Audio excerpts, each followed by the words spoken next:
Hello, everyone, and after weeks of waiting, we are finally here. Welcome to the Golden Royale Cup featuring Fortnite, presented by Coca-Cola. I'm Bordy McBoard, that's Captain Atsoka, and we are here for the finale for our wonderful Golden Royale Cup featuring Fortnite, presented by Coca-Cola tournament. So many weeks of action, Cap, matriculates into this after a month basically of playing all these games, and obviously a whole season change of action. Now these players finally have their sticks underneath them, and now it's time to get to the nitty gritty, because all the other stuff before doesn't matter. Today is where it really counts. Oh, absolutely. And you got to keep in mind that we have been going at it for at least a month, like you already mentioned. And again, we have had some insane qualifiers. We've already seen like the best of the best that we have already gotten to witness within their respective regions. But now we got to take every single one of those regions and getting ready to clash them all together. And that's going to be insane, because at this point, we're in uncharted territory. We already know how these players stack up against, people within their area. But now we got to take the best of them and put them up against each other. So honestly, the expectations are now off the board. There's no way to know how this one's going to play out. Yes, it's going to be the best of the best versus the rest, and we're going to see who's going to come out on top. But of course, we have to break it down for y'all, because we're not just over here playing for nothing. Of course, we have to remember that this is why we're here, right? $10,000 prize pool is finally going to get tapped into today. We'll seed all these players after they're done with the tournament. We'll figure out which one of these gamers is coming away with some of this amazing money that we're giving out. Of course, all the love in the world to Bragg House, McDonald's, Coca-Cola for making this possible. But again, Cap, they have a big opportunity and a huge chunk of change here. It can really change some things for a lot of these gamers.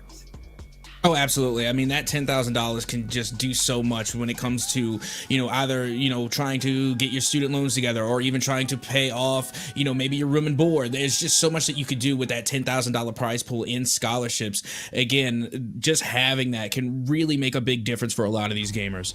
And of course, we're talking about today. We're talking about getting here, but let's talk about the road to get here, right? Because of course, not only are we celebrating today because we are having our grand finale today, but we have to talk about our qualifiers that we had. We had 3 qualifiers, one for the SoCal region, one for the Washington region, and then one for Oregon, Kansas, and also Oklahoma.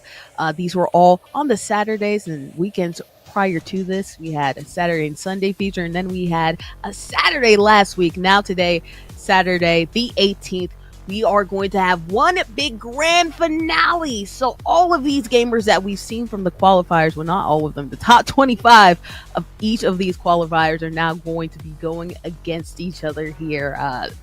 Cap, this is going to be chaotic, because there are going to be so many gamers that we're going to be witnessing here.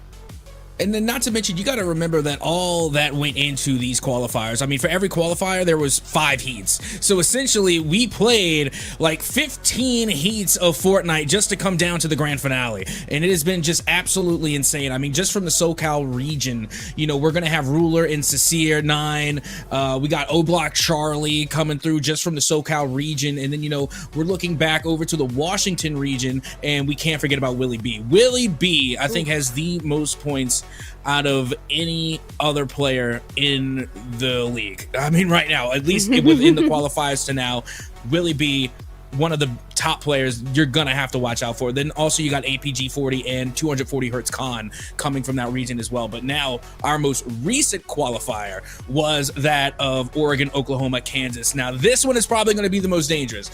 This is the region where you have to watch out for, because you got Solar Icehawk from OU, Seth from WU, and then No One Loves KY from OU as well. This region is absolutely stacked. Oh, plenty of gamers that we're seeing, and you talked about it. You did a little bit of lead into, there are all these different gamers who are doing all these different things in all these regions. It's going to be interesting to see what happens when you throw them into one big pot. But before we talk about all the gamers and, see what they're rocking with, of course, we have to explain the rules of what is going down here today.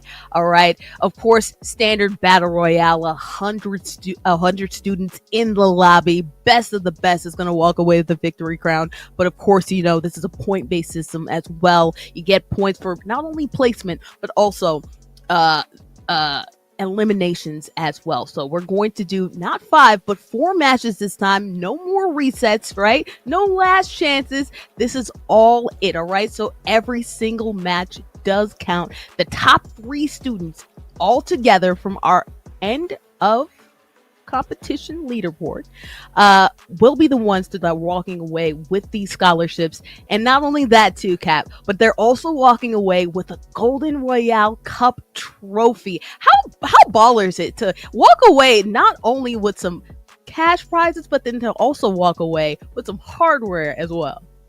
Oh, what? I'm a little bit jealous, to be completely honest with you, just because, I'm not good enough at any video game to win a trophy for anything. But still, though, you're getting a $10,000 in a prize pool. First of all, you're getting like $10,000 within that prize pool, of course, and then you're getting cash. You're getting the accolades as well. Remember, we had a couple of players in here that were saying they're not in it for the scholarships. They're not winning it for the trophy. They're in it for the accolades, to say that I am the best in this region. I am the best in the Golden Royale Cup featuring Fortnite, presented by Coca-Cola. I'm the best in this tournament. I'm the best there is. So again, there's a lot on the line, but you also got to keep in mind that each of the 3 tournament winners for our first, second, third place, they're going to be invited to their nearest McDonald's restaurant near their campus for a trophy ceremony. And during the ceremony, they will be presented with a big scholarship check. Ooh. And all of their friends will be invited to attend to, and they're going to be able to, get some of their chicken nuggies, get some of that crispy Coca-Cola, and again, just enjoy maybe even some of those, blue raspberry Fanta Shield juices that we love so much. And again, that's going to be on behalf of the host of McDonald's restaurant. So again, it's going to be a big ceremony for our top 3 finishers. Oh, absolutely. And while they're at that ceremony too, of course, they're going to chow down on some chicken nuggies. Okay. Of course, the blue Fantas that we're talking about. And of course, we also have to shout out players who are probably going to be rocking that school gear as well. If they come in that day of that ceremony, they get a special deal from their participating McDonald's restaurant. So that's something that you want. But speaking about participating in McDonald's restaurant stuff, participating with McDonald's, speaking of prizes, guys, I've already seen a couple of y'all in the chat, and we're actually seeing it pop up right there. I want you guys, everyone here is walking away or can potentially walk away a winner. Go ahead and put exclamation raffle in the chat. You open yourself up to a load of possibilities and a load of prizes. Speaking of prizes, you can get anything from Bluetooth speakers, backpacks, hats, t-shirts. You know what, Cap? I actually have an example of something that you might be able to win in one of these raffles. I actually have right here none other than and this is gonna right here, nice little set of glasses that we're rocking with right here. All right, so you can be all Mickey D'd out from top to bottom. Of course, you want to make sure that you're looking snazzy too. So if you want to look as snazzy as I do, go ahead, make sure you're typing exclamation point raffle. Of course, you not only have swag that I'm wearing, but also, again, mini fridges, Bluetooth speakers. There's a tons of things that you can win here for McDonald's. And not only that too, Cap, there's also the McDonald's app, right? Oh, absolutely. And, there's just so much available for the app that you could win just at, any local participating McDonald's, of course. Again, you can get yourself those chicken nuggies, the McChickens, and anything else that you need. Just so that way you don't have to really get up and leave. You can always order on the app and have it delivered to you. And then you could just stay and, finish watching the Golden Royale Cup. Is again, because, you really want to stay in the loop with everything that we're doing here. And by so doing, go ahead and follow Bragg House on Instagram for all things Golden Royale Cup and stay tuned with Golden Gamers. And again, download that McDonald's app for rewards, free items at participating McDonald's locations. Oh, well, absolutely. But you know what? We've talked a little bit about what these gamers can win, right? We talked a little bit about what the participants in chat can win. But let's talk a little bit about some of these players. Cap, I heard that we have some players in the back that you're going to talk to and interview before we get this thing all started. Oh, absolutely. We got ourselves some special guests coming here on the desk for the Golden Royale Cup featuring Fortnite presented by Coca-Cola. And let's get ready to bring in our first guest that I will have the pleasure of being able to interview. It's going to be Solar Ice Hawk from OU. I got to ask you, you have made it to the grand finals. You have qualified. You're now going up against the best of the best in the Golden Royale Cup. How does it feel? Excited to see what happens today. Oh, absolutely. Again, I got to ask you, you are without a doubt one of the top players. I even said it in the pre-show that we're going to have to be watching out for you. You are close to having the most points overall out of anybody in this tournament. There only one person is going to be Ruler, Ruler and actually Willie B just barely managed to get a little bit more points than you. Are you going to be looking out for them on the pitch today? Like, do you think they're going to be a threat? Oh, yeah, 100%. I think they're going to be a tough competition today, even from my qualifier as well as the other qualifiers. I haven't played a lot against the other competition, so I'm excited to see how they show out today. Yeah, and you know what? Again, there's a lot on the line here. I mean, we're talking about this $10K prize pool. Of course, for placement in first place, you're going to get $5,000. Second place gets $3,000. Third place gets $1,000. How does it feel, just to have the opportunity for getting that much cash playing Fortnite? Oh, it feels amazing. That money is life-changing, and it can do so much for my academic career, so it feels amazing. And speaking of, like, how would that be a real change for you let's say if you came in first place and was able to get that $5,000 scholarship? Like, what comes with that? It comes with no more student loans, at least for a year or two, and it just makes my life at college a lot easier. 100%. And you know what? Again, it's going to be a long and grueling day. You're going to have 4 heats. You've already managed to make it through the first one, but now the competition has stepped up in a major way. And I got to ask you one more time, while we have you, is there anybody you would like to give a shout out to? Any last statements that you would like to make before you hop into the games today? The floor is yours. I just want to shout out Brockhouse. Thank you guys for having me and hosting. And then just shout out for OU Esports and everyone who was able to play today from OU. All right. Well, also a big shout out to you, Solar Ice Hawk. Again, thank you for coming through. Thank you for just sitting down and having a talk with me. And I got to tell you, good luck going into your games today. Again, I got my eyes on you for this tournament. Thank you. Thank you so much.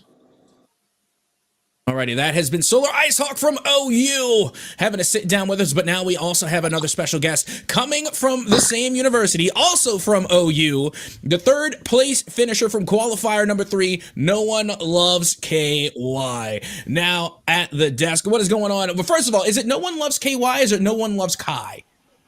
It's both. It doesn't matter. Some people call me KY, some people call me Kai.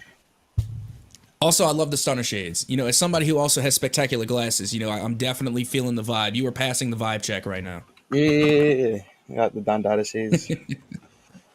Okay, so off the rip already, you came through in qualifier number 3, and you are the top fragger of the Golden Royale Cup. First of all, you have 25 eliminations, more than anybody throughout any of the qualifiers. What is going on? How are you catching all these bodies?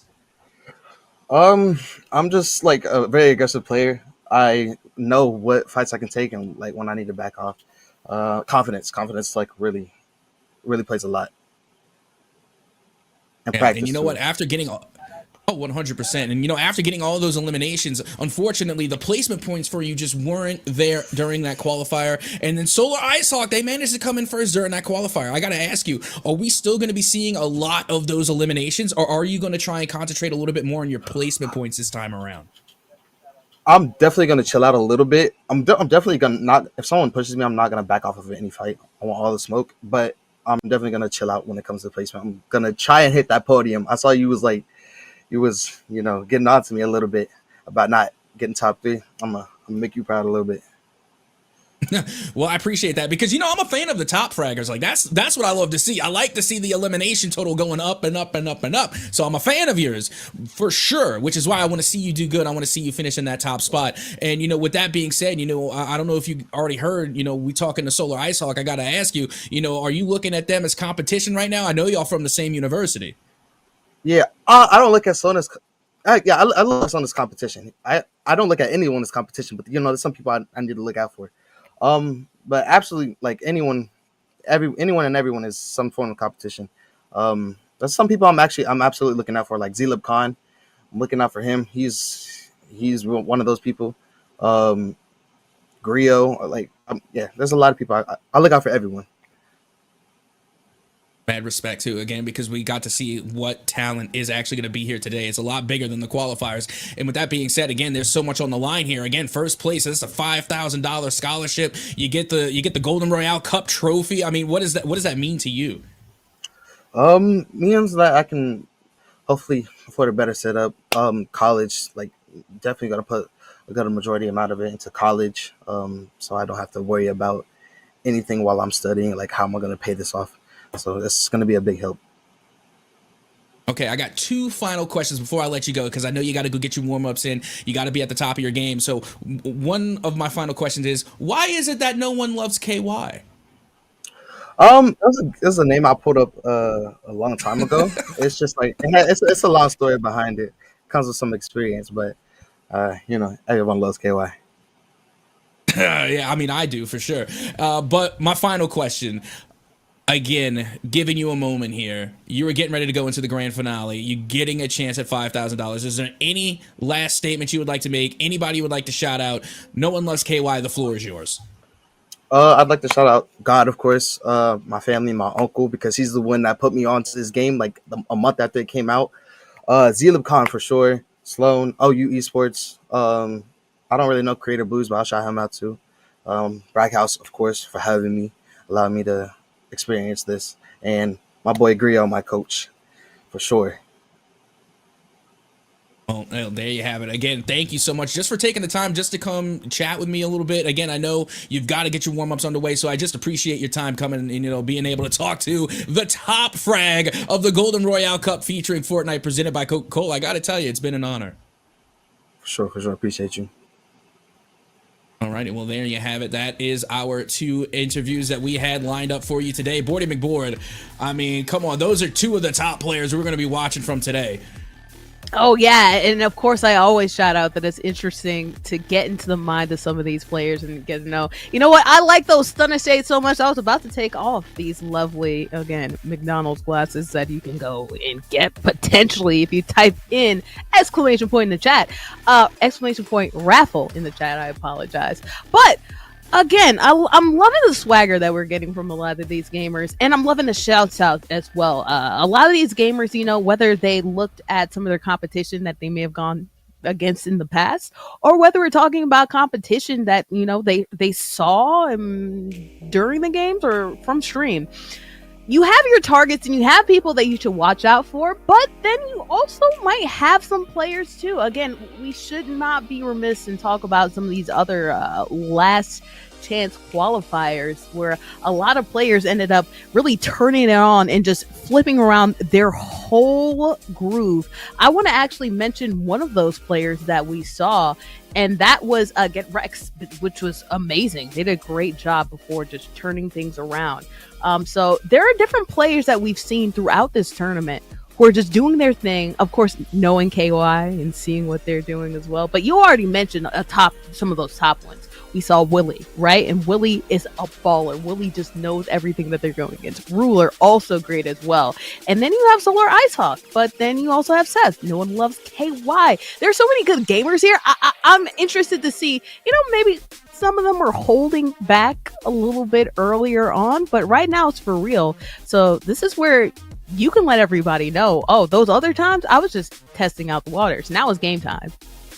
Well, that's kind of what we heard from No One Loves KY, just because, they were even saying that, they're going to try and chill a little bit. They were playing very aggressive. They were playing all gung-ho, just trying to get as many eliminations as possible. But then, you realize, what implications that has. It's a very high risk, high reward playstyle. Yeah, you get a lot of elimination points, and they had 25. But keep in mind, just one victory royale is 25 points by itself. So Yeah. again, I think we're going to see some new play styles coming in. I think we're going to see some real intense competition, and those final circles are going to light up even more today than they had in the qualifiers. Materials are going to matter so much, as I talked about before. Also, the traversal items. There's been a little bit of change up. Of course, we know Fortnite loves its weekly hot fixes. We can talk about that as we load up our lobby, which is about to start and pop off soon. Again, $10,000 in cash prizes available for these players. Again, you guys as an audience have opportunities not only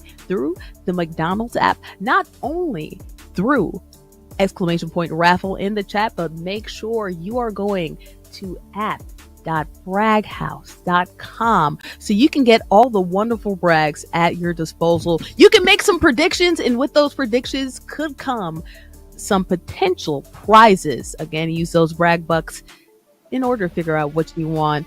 Yeah, anything you were laughing, anything that you've seen so far with those brags, Cap? Well, yeah, I went ahead and did my predictions. I did my brags as well, at app.braghouse.com. So, I went and fit out my brags, and I'll be kind of honest, I did predict heavy on Oklahoma. And again, yeah.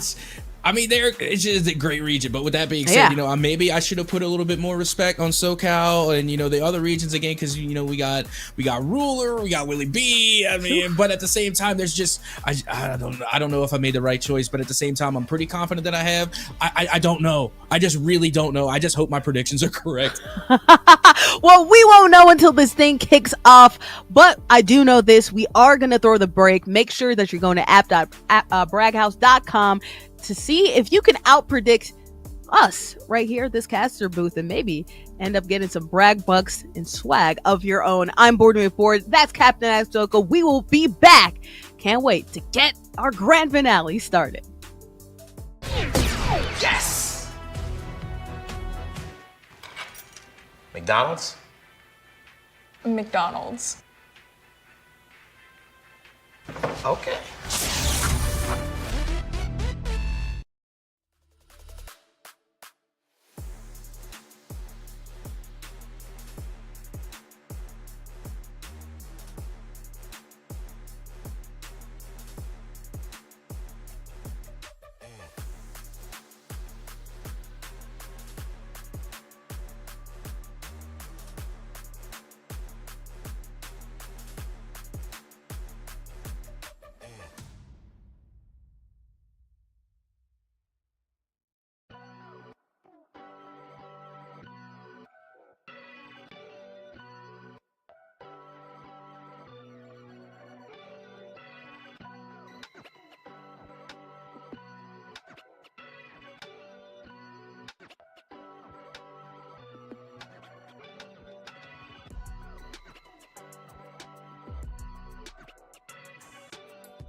McDonald's?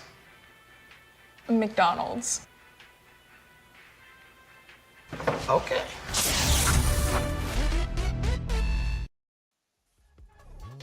Y'all want us to bring back the McRib? We're also going to bring back the show too. My name is Boarding Board. That's Captain Ahsoka. We are here for the Golden Royale Cup featuring Fortnite presented by Coca-Cola.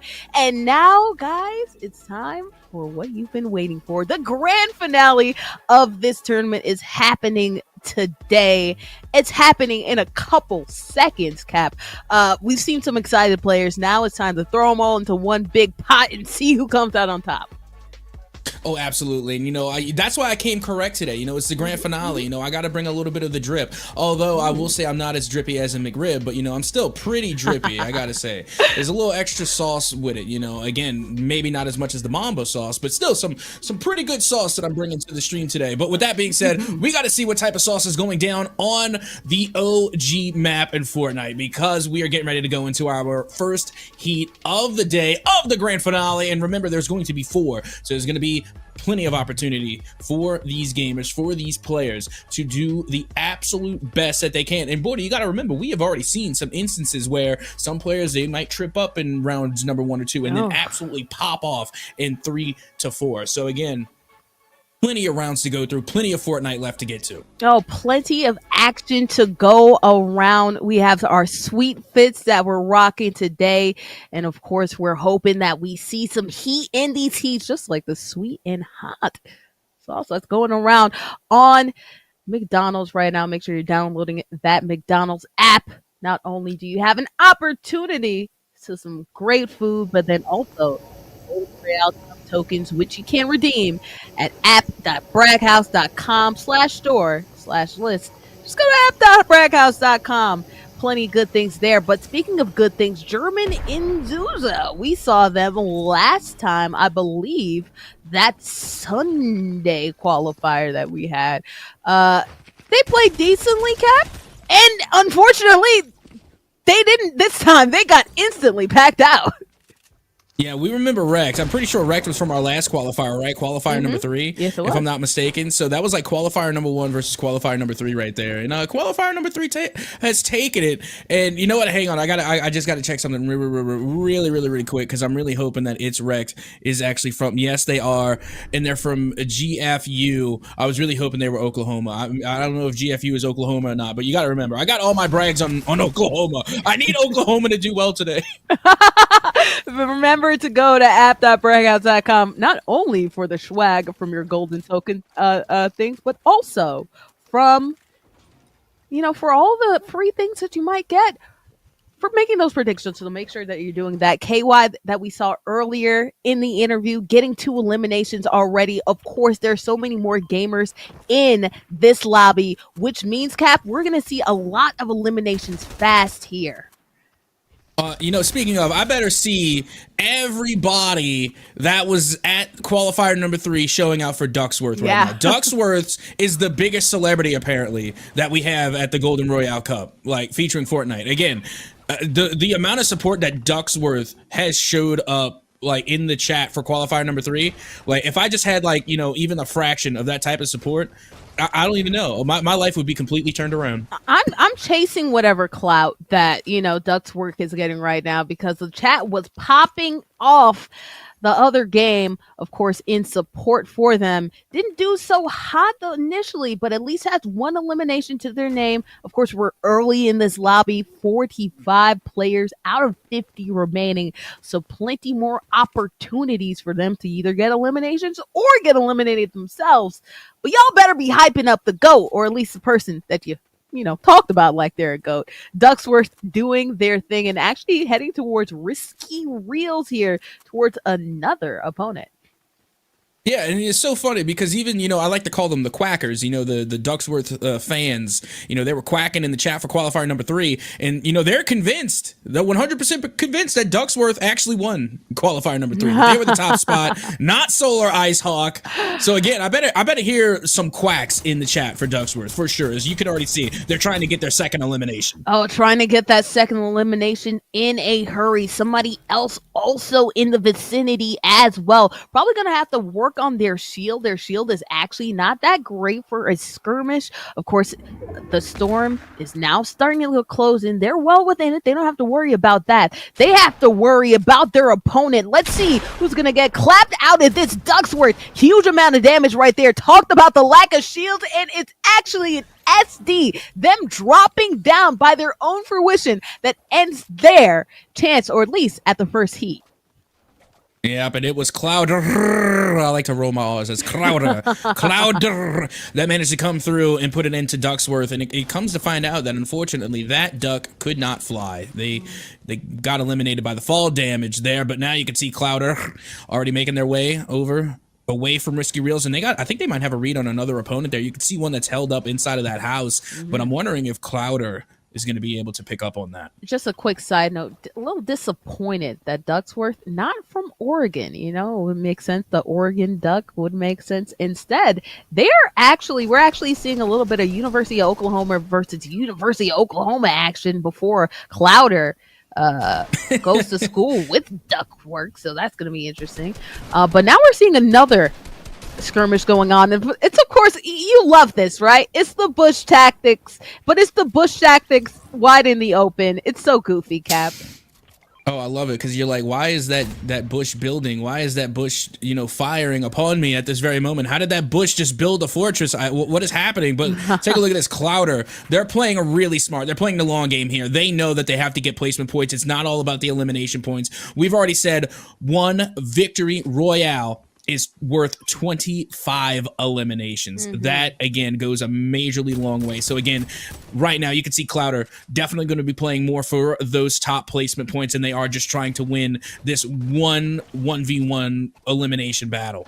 Yeah, and a little something, I talked a little bit about those hot fixes that are happening in Fortnite. Plenty of places introduced we'll talk about, and plenty of weapons introduced as well. We'll get to them when we get to them. We did see a little bit of a preview on one of them, is the redeployment glider. We'll see how handy that comes in. Of course, traversal, really important as the circles close up. Right now, though, we're seeing somebody who did their thing last heat. King, I said, doing their thing right now, trying to use a traversal tactic, use that zip line to get to one of their opponents, goes through, and their opponent nowhere to be found right now, chasing for that elimination. Let's see if they actually get it.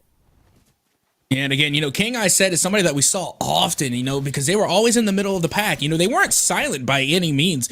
They were definitely showing up in a major way, and clearly they have some pretty impressive building skills. But again, they were just always falling short in the middle of the pack. They weren't able to make it into those top placements, and I think they're definitely going to change things up here today. But take a look at Seth. For those that don't remember Seth, let me remind you, Seth was the #2 finisher behind Solar Icehawk in qualifier #3. This is going to be one of your top players to watch out for. Top player to watch out for sure. They're actually right next to another traversal item that we might actually see. Let's see what'll happen. They were right next to that airplane they added in that hotfix, so that's something that we'll see probably a little later on to competition.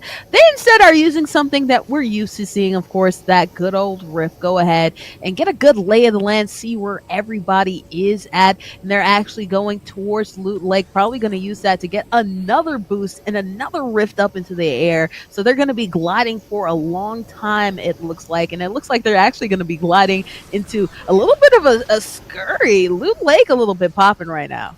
Yeah, take a look at this. We're getting ready to see. Oh no, we got Seth debated the 1v1. I thought they were going to go up top, settle it on top of Loot Lake. Seth is just going to drop low. And I think they're just going to bide their time. But you know what? Real quick, before we even get into it, I got to give a shout out to production for the Golden Royale Cup featuring Fortnite, presented by Coca-Cola. Again, our production working behind the scenes. We got A-Train, Jackal, Jalen, Kelsey, Robert, making it all happen. And, wink, wink to production here. Don't forget about the Golden Royale Cup rat cam. That is one of my favorite things. Just to see who's being the lurky turkey on the map. You got a lot of those players that will just hide out until the final placement. So, again, keep your eye out for that Golden Royale Cup rat cam. Oh, especially as we get down into the nitty gritty here, that a lot of these gamers are going to be sitting on the coin that they already gathered. I'm not talking about the coin that they have the potential to gather if they actually get to this. I'm talking about those points that we talked about, whether they come from EPs, elimination points, or whether they come from placement points. Plenty of opportunity to get some. Let's see what someone who eliminated a lot of players is doing right now. Seth, looks like they're just buying time, as you said, Cap. This is a good place to do it. Go ahead and gather material. I do like that. Seth realizing that they need to do that, but accidentally finding themselves into a scurry right now. Seth going against someone that decides, I don't want that smoke. I actually want to stay in this thing a little bit longer. Looks like they're not totally flying out, but they're playing games with them to probably just hang around. Yeah, and Seth is from WU. So again, if I'm not mistaken, this is not an Oklahoma player here. I'm pretty sure they're from Kansas, or I'm sorry, yeah, I'm pretty sure they're actually from Kansas. But again, gonna have to check that just to make sure. Again, it's just, like I said, I put a lot of my brags on Oklahoma, but clearly Oklahoma is not the only region that's going to be showing up today. Again, we got SoCal, Washington, we got Oregon. There's just so many players here that are going to be making massive waves. As you can see, we are making our way now over to Ally Zombie. We got a chance to check them out in our previous qualifiers as well. Again, not the biggest fragger, not the most highest placed top finisher, but still someone to talk about from Central Washington University. Oh, absolutely. Washington in the house of Court Pet Seal doing their thing from Oklahoma, Cap. So we'll see if they can get some eliminations. That'll all help towards Cap's brag that he placed earlier. Make sure that you're going to app.braghouse.com. Sign up so you can get the brags that can lead to some swag. Speaking of swag, we saw No One Loves KY display a ton of that during the interview, but right now they're in the middle of something hot and spicy. Right now they are going against an opponent doesn't have the best loadout, but at least they have that golden pistol that they can use and do a lot of damage if they get a good target on it. But right now, I think they're just trying to figure out where that shot must have come from right now. They're a little bit confused camping it out. They're at the outskirts of the circle, so they can just afford to sit here and chill. But looks like they're camping it out for the long haul. Yeah, and you know what? That was actually a different KY than what we saw from qualifier number 3. Because normally KY, they're going on the hunt. They're running. They're chasing. Absolutely. They're going to be hunting down that player to get that EP, to get that elimination point. But you see, they're playing a little bit more patient this time around. And speaking of, let's take a look at this pesky wolf inside of the bush harm assist. Again, you don't get favor just from being able to top frag, being able to perform like Cromsey. For those that don't remember, Cromsey, also one of the top players that we have got to watch out for. Cromsey is such a phenomenal player. We got to see a lot of them during qualifier number 3. Again, coming from OCCC, again, another Oklahoma player as well, but from a different college. Yeah, from a different college, but still doesn't mean that they still are doing their thing for Oklahoma. Cromsey right now, of course, this is the third storm. Not until we get to maybe 1 or 2 more storms. That's where it really hurts to actually stay in there. Cromsey taking their time, just getting barely in right now. Slow and steady wins the race, but also making sure that you're not displaced. You don't get into a skirmish without full shields or full health, or at least as full as you can. So Cromsey doing a great job there, just getting inside the storm, a circle, and making sure that they can heal up, because unbeknownst to them, they had an opponent right around the river bend. Smart play in case they end up seeing each other right here. Again, this is where things start to get interesting. Look at all these gamers in one space. 30 players in such a small circle. EDU was here as somebody that we've seen did a pretty good job last time we saw them, Cap.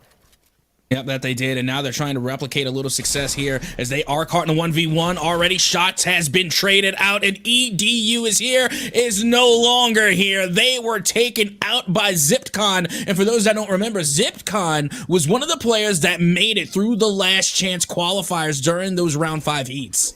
And ZippedCon is somebody that the last chance qualifiers really meant a huge amount to. It looks like they really found their mojo during that. It looked like they actually could have a potential to be one of the top participants for this tournament if, things worked in their favor. And unlike those first initial games that they did, their last qualifier, they're on a roll, at least for now. Let's see if they can stay in this game. Snorchan, heard a little bit about them, didn't see a lot from them. Gonna go ahead and use that rift again. Traversal is when things matter so much. It's when you start to get to this mid storms right here, the third storm, the fourth storm, the fifth storm, where using those rifts can kind of be dangerous, get a lot of pot shots in the air. Luckily for them, though, even with low health, they still managed to hang on. And, you see, this is the question that you want to make, now that we're in the grand finale, we're done on the qualifiers. In the qualifiers, we saw a lot of people chase through the rift. I'm wondering if we're going to still see that pace of play here today, because, again, I don't even think it's worth it to chase, because at that point, anytime that you take the rift, you're kind of exposing yourself. So, again, do you really want to go out just to get that one extra point, or do you want to play it safe and, try and make it into those placement points? Again, there's a lot of high risk, high reward when you're trying to chase down some of these eliminations. Oh, absolutely. And that makes those last couple storms weigh so much more when everybody's so scared to pounce. But there are all these players that are in one spot, especially as we get towards the eighth one where things are moving and grooving. It becomes really hard to see, whether or not players can stick around. And it's the materials that matter a lot. It's traversal that matters so much there. But then also, too, you're going to be in close quarters with a lot more players. That's where things like having a lot of those shotties come into play as well. We'll see what happens. Roy, didn't hear a lot of them from the qualifiers right now, trying to get into a little skirmish of their own. Ooh, luckily for them, because they were on that zip, they don't succumb to fall damage. Got a little bit of shots going their way. It looks like there is an active pursuit, and now the chase is on. Who's going to end up winning the best out of this skirmish right here? Deju right now holding on, Cap. And you know what? I'm wondering, what is that flintlock hit like? Because that's got to be a one tap. I mean, just for the rate of fire, but it doesn't matter. Deju Roy is going to be eliminated by none other than Chromesy. I got to tell you, Chromesy is looking really good here in heat number 1. Oh, yeah, Chromesy unafraid to go after those points because, honestly, if you know that you're good, you can go after some of these eliminations because, hey, not only are you getting one person off, which pushes you up the placement point ladder, but then you're also getting that elimination. That's a double win, baby. But that's if you know you can win some of these. O-Block Charlie did a great job winning some of those skirmishes. The first heat, the first qualifier that we saw, I apologize. And right now, Loot Lake, we know things were jumping before. Now things are even more jumping. So many players using that rift to their advantage. O-Block Charlie trying to chase a couple of those butterflies out the sky. Doesn't look like anyone really is moving yet. But of course, as the storm is now beginning to shrink, ooh, things are going to be interesting. Oh, yeah. Be sure to watch out for O-Block Charlie. Again, they're holding it down right now for the University of California, Los Angeles. And if you remember from qualifier number 1, they actually did not do well in the first couple of heats. But once they started to warm up for heats 3, 4, and 5, they were cooking. So, again, watch out for O-Block Charlie and do not give them a chance to warm up, or it could be the last mistake you make. Meanwhile, we're taking a look now at 240 Hertz Con. Apparently, there are a lot of people within that Oklahoma, within that Kansas, within the Oregon region that have a lot of respect for 240 Hertz Con. Oh, absolutely. Central Washington University, of course, hyping themselves up. Did a good job last time. Of course, that leaderboard ended up being in third place for that qualifier. So, of course, makes sense why they have so much respect. Of course, with all those players, they made sure to come out as one of the top players. We'll see if they can end up making their way, bop themselves to the top of this next qualifier. Well, not even a qualifier, this next competition that we have here, because this is the finals, baby. Speaking of finals, right now, this is somebody you don't want to see in those final circles. No one loves KY playing it safe so far, but even their safe has 3 eliminations. Isn't that so funny, Cap? Even if they're safe, they're pretty dangerous. Oh, absolutely. I think right now, No One Loves KY is giving up the hearts for us. I think that's for us right now, because I think they know that they have the observer on them. So they're giving up the hearts for us right now. We appreciate that, No One Loves KY, because we already know that, you got some supporters out here in the chat and they love you as well. So as we continue on, 26 people remain. And we are going to swap over now to Mr. HD47, currently outside of the safety of that ring. That storm is going to be moving in, and they are literally stuck between a rock and a hard place. No, absolutely. We got Boomer Sooner going on in the chat. So, of course, OU stand up. Mr. HD trying to make sure that they're lasting through these things. It's so funny, Cap. We have all these players who are super close to each other. Right now, they're actually looking at each other. Are they going to actually engage in a skirmish, or we're just going to look at each other from the other side of the wall? I am not sure. They're just playing a game right now. Somebody got a window shot off, so that's good. Their opponent right there. Mr. HD just trying to survive, but playing too conservatively doesn't end up working in their favor. Snorchan, we saw them earlier in the competition going ahead and securing their first elimination, but they cannot rest on their laurels. Instead, they're getting into another skirmish almost immediately. Yeah, Snorchan, again, they were able to use the modifications to really just find small openings and quickly lay down the damage to find that elimination. But now you can see Chromesy from within inside the circle trying to hold on to their position. And you have to remember, they're playing for the long game here, because as that circle begins to get close, smaller and smaller, it's going to begin to move at some point. So already, you know, Chromesy just trying to build up their fortifications and, you know, really try and reserve what materials they do have for whenever we get into round 6 and 7. And as we have 25 players in this fifth circle, materials are going to matter all the more. And I'm not just talking about traversal those last couple times. Of course, in the smaller lobbies, traversal means so much in those last couple storms. Right now, it's protection, because you're going to have players on top of players on top of players. You're going to want to make sure if you have fortifications in order to make sure that not only can you navigate like Crater is doing right here, but also have something to block you out from potential players your way. Crater saw that fortification, thought that somebody might be there, but luckily for their sake, they're not running into anybody, at least so far. Looking at their loadout here, you know, they have some good things. They have something that to break down the fortifications. They have the shoddy. Of course, they have that assault rifle as well. They have a pretty good kit right here, but of course, that materials, not a lot of construction plans their way. So they're going to have to be very conservative with the amount of materials that they have. Ruler, though, that's somebody we're expecting to do big things. Oh, absolutely. And, you know, we already talked about, you know, just the solid colored single like skin suit that just happens to just always be at the top of the leaderboard whenever we see it. It doesn't matter who's wearing it. It's just something about that solo colored suit that just hits different. No, and absolutely, anybody that has that hits these opponents different, right? Of course, getting to the top of the leaderboards every single time. But hey, you know, variety, the spice of life, and sometimes things and trends are broken. So we'll see if that breaks. Matt, of course, also rocking that single colored suit right there. So who is the best of the single colored suits too? That's also another question.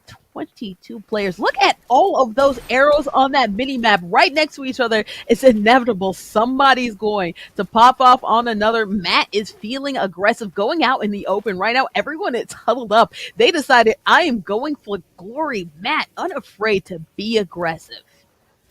Yeah, absolutely. And another thing that is on the field today are going to be those rocket launchers. You have got to watch out for those. And then remember, Matt 28 again rocking that solo color skin, both gray, by the way, identical to what we have already seen from Ruler. And, you know, Matt 28, they were definitely one of those top players that we saw during those, I want to say it was the first qualifier, if I'm not mistaken. Again, Matt 28 did definitely stand out for sure in their respective qualifier. And actually, that was qualifier number 3. That was qualifier number 3 that they were in on. And again, you know, they managed to finish in the top 10, and they're only 10 more players away from finishing the top 10 here in this first heat. Oh, yeah, only a couple away, but of course, there's plenty more action.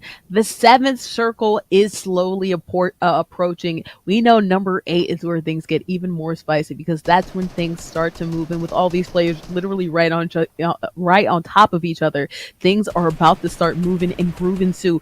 we're seeing people get testy right now too, just testing the materials that players have. Luckily, for their sake, they're able to go ahead and repair some of it. Pot shots happening right now. Nobody brave enough to get in somebody else's face, but they're going to have to get the gumption soon. The storm is getting even smaller, Cap. Yep, that it is, and here we go. And it looks like, unfortunately, LXRB is going to be eliminated by the storm. As it began to move, they had to have like at least like 1 HP left, and then the storm moved, and then they got eliminated. Now, this is where the chaos begins to unfold. Pet Seal within their fortifications trying to hold on as the storm continues to move. They're trying to move along with it, and there are literally layers and layers of skirmishes happening. And now both Pet Seal and another player trying to use those plunger zips to put themselves within the circle and avoid the danger of the storm. And again, just layers upon layers of different firefights happening right now. Oh yeah, and HP is going out the wazoo. No one loves KY, unfortunately eliminated right there. They're going to end their day, or at least their first heat, in 16th place with 4 eliminations right there. Not a bad number. Cloud, or I can't roll my R's like Cap is right now. They're doing their thing underneath fire right now. Cromsy, of course, 2 eliminations to their name, trying to see who is shooting in their direction right now. There's a little bit of a lull as everybody is testing out who is who and where's where. But you talked a little bit about that, right? Using those grapplers was easy earlier on when there weren't as many players. Players were only focused on getting to that moving storm. But now, since there are so many players are going to actually be aggressive, of course, with money on the line too, to go ahead and take some of those shots while players are navigating across as well. So Cromsy doing a great job here, just making sure they use their grappler, immediately put up a shield. That fortification coming in handy. Absolutely, and you got to respect the time and dedication it takes just to get this good at building and modifying, because at the end of the day, when we're in these final rounds, that's what it comes down to, and you have to really modify on your feet, on your toes as quickly as you can, just to find small openings to defend yourself and get these eliminations. What started in this final circle with 20 players is now down to 7. Cromsy, one of those 7, and potentially could win out here in this first heat. But look, they are taking a good amount of damage, and they find themselves in the center of a lot of this firefight. And meanwhile, you got Badoop, thanks to the kill feed, was able to find an elimination of their own. Oh, absolutely. These players are dropping like flies now. G-Dog ended up getting out Badoop. So familiar names going against each other right here. Right now, Cromsy, very familiar, dependable name, doing instead the I will make it strategy right here. Just going ahead, playing patient right here. And now you can't be patient any longer. You're going to have to move. Let's see if they decide to rift, or if they instead use navigation tools. They do rift. They do take damage though in the meantime, and are getting shot from in the air as well. Yeah, but they could buy a lot of time with this here. Now Matt28 able to put it into Solar Icehawk, our #1 player from qualifier number 3, now eliminated by Matt28. Cromsy still trying to hold on for their respective region as well from that same region as Solar Icehawk. They're falling under a lot of fire. Matt28 now eliminated. G-Dog Gaming, who won our raffle earlier, now looking to win heat number 1. They're dropping down low. They get the read, but it will be Cromsy to come out with the victory royale in heat number 1. We kept the cam on Cromsy so long because we know greatness was on its way after G-Dog did their thing, lasting throughout it. Hey, eliminating some of the top players that we've seen in this competition. At the end of the day, patience is what wins for Cromsy. Sat out, camped out a little bit towards the end, really protected themselves until they absolutely needed to. G-Dog's aggression wasn't rewarded, at least now, but at least we'll see where they pan out. Of course, all of these informations, whether replacement points or elimination points, will be added afterwards. But as far as now, great plays we've seen from a lot of these gamers. That was absolutely insane, and that is just heat number 1. Again, yes. Some big surprises. First of all, Solar Icehawk, you know, being eliminated. I mean, granted, they made it, I want to say, into like the top 4, top 3 even maybe. I was honestly not expecting them to just fall. I was really thinking that they were going to take the #1 spot, but they got taken out by Matt. Matt showing out in a major way. For a friendly Yeah. reminder, Matt, they finished 7th in their respective qualifier. They finished number 7th in qualifier number 3, and they come out today. They take out the top place player from qual 3 and then nearly took the victory royale as well, but it was G-Dog coming through to take the first heat, the first victory royale, and they already won a raffle today. I mean, what more do you need? Yeah, G-Dog may not have won the crown, but at least they're going to win themselves, already excellent merch that we've already highlighted, of course, but then also walking away too with a lot of points, which is good, which is funny too. You talked about Matt and you also talked about G-Dog, both from the same college and university, of course. Shout out to OCU, Oklahoma Christian University. So 2 players that I'm sure know each other well, the only 2 in this competition from Oklahoma Christian University, going ahead and doing it not only for their school, but also doing it for Oklahoma, which Cap likes because that pertains to the Brags. Predictions are still on the way. Make sure you go to app.braghouse.com to see information about that. Log on in so you can go ahead and make predictions, get some brag bucks, which can land you some merch as well. Of course, I'm board moving forward. That's Captain Atsoka. 1 game down, plenty more to go. We're going to throw it to break. Can't wait to see what is coming up next for this Golden Royale Cup. Of course, powered by Coca-Cola, featuring Fortnite. See you guys on the other side. Yes! McDonald's? McDonald's. Okay.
McDonald's?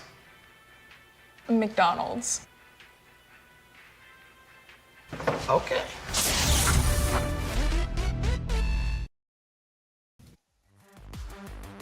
We are back. Golden Royale Cup featuring Fortnite, presented by Coca-Cola. 1 heat down, 3 more to go, and 3 more games to decide who is walking away with the prize pool we have here for you all today.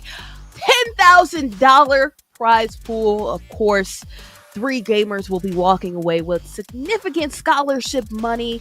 And right now, we have a little bit of an introduction as to what at least our initial leaderboard might look like and where these gamers are all panning out.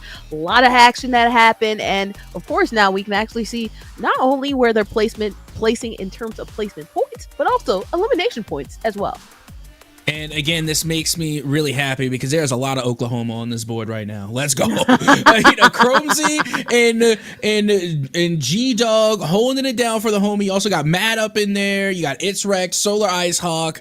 And again, you know what's even crazier is that we haven't seen any first place finisher from the other qualifiers in this top 10 in the first heat. Granted, it's only the first heat. We got plenty of more to go, but I was really expecting to see Willie B and Ruler up here in the top 10. But yet, look at this. You got people like Badoop coming out of nowhere, finishing in the top 7. You got King I Said now in the top 10, and 9 also in the top 10. And then It's Wrecked in the 4th place spot. You got to remember that these are some players that finish relatively on the lower side of their qualifiers. And here on the first day of the grand finale, they're showing up in the top 10. Crazy. Oh, absolutely. And this is what we talked about that, right? How things can instantly change, of course, when money is on the line, with the scholarship is on the line. A lot of players change their pace, change how they play. We saw KY be super aggressive and then they laid back, but even with their laying back, they still weren't able to crack that top 15, right? So plenty of things are going to be changing. You talk about all these other players. Elite Ferocious, didn't hear their name at all. Now they're having a shot at one of these positions. Again, the top 3 walk away with scholarship money. You know, Cap mentioned it earlier too. The reason why he's so hyped up for all these Oklahoma players is because they are putting a brag on it. Juan also saying, my brags are looking good too. Make sure that your brags are looking good. Go to app.braghouse.com for more action. Cromsey, we saw them display a lot of action, of course, walking away with not only the victory crown, but also a lot of elimination 3. So interesting to see what's going to happen from them. And let's see, Slow and Steady actually ended up winning them the race. So I don't imagine that they'll actually change it up. Yeah, I don't think they will either. Again, if it ain't broke, don't fix it. But with that being said, it's one thing to get a victory royale. It's one thing to finish in the top spot. But in order to claim to be the champ, the champion, the GOAT, you got to do it consecutively. You have got to be consistent. And that's something that we saw from people like Willie B, Solar Ice Hawk, Ruler, is that they weren't able to just win a game. They managed to finish in that top spot consecutively. Not necessarily in the number 1 spot every single time, but they were always in the conversation. 1, 2, 3, at best in the top 5 consistently. So that's what we need to see from G-Dog now if they want to continue to hold to be in this conversation. Same thing with Chromesy. If they want to hold that number 1 spot, they have got to be consistent.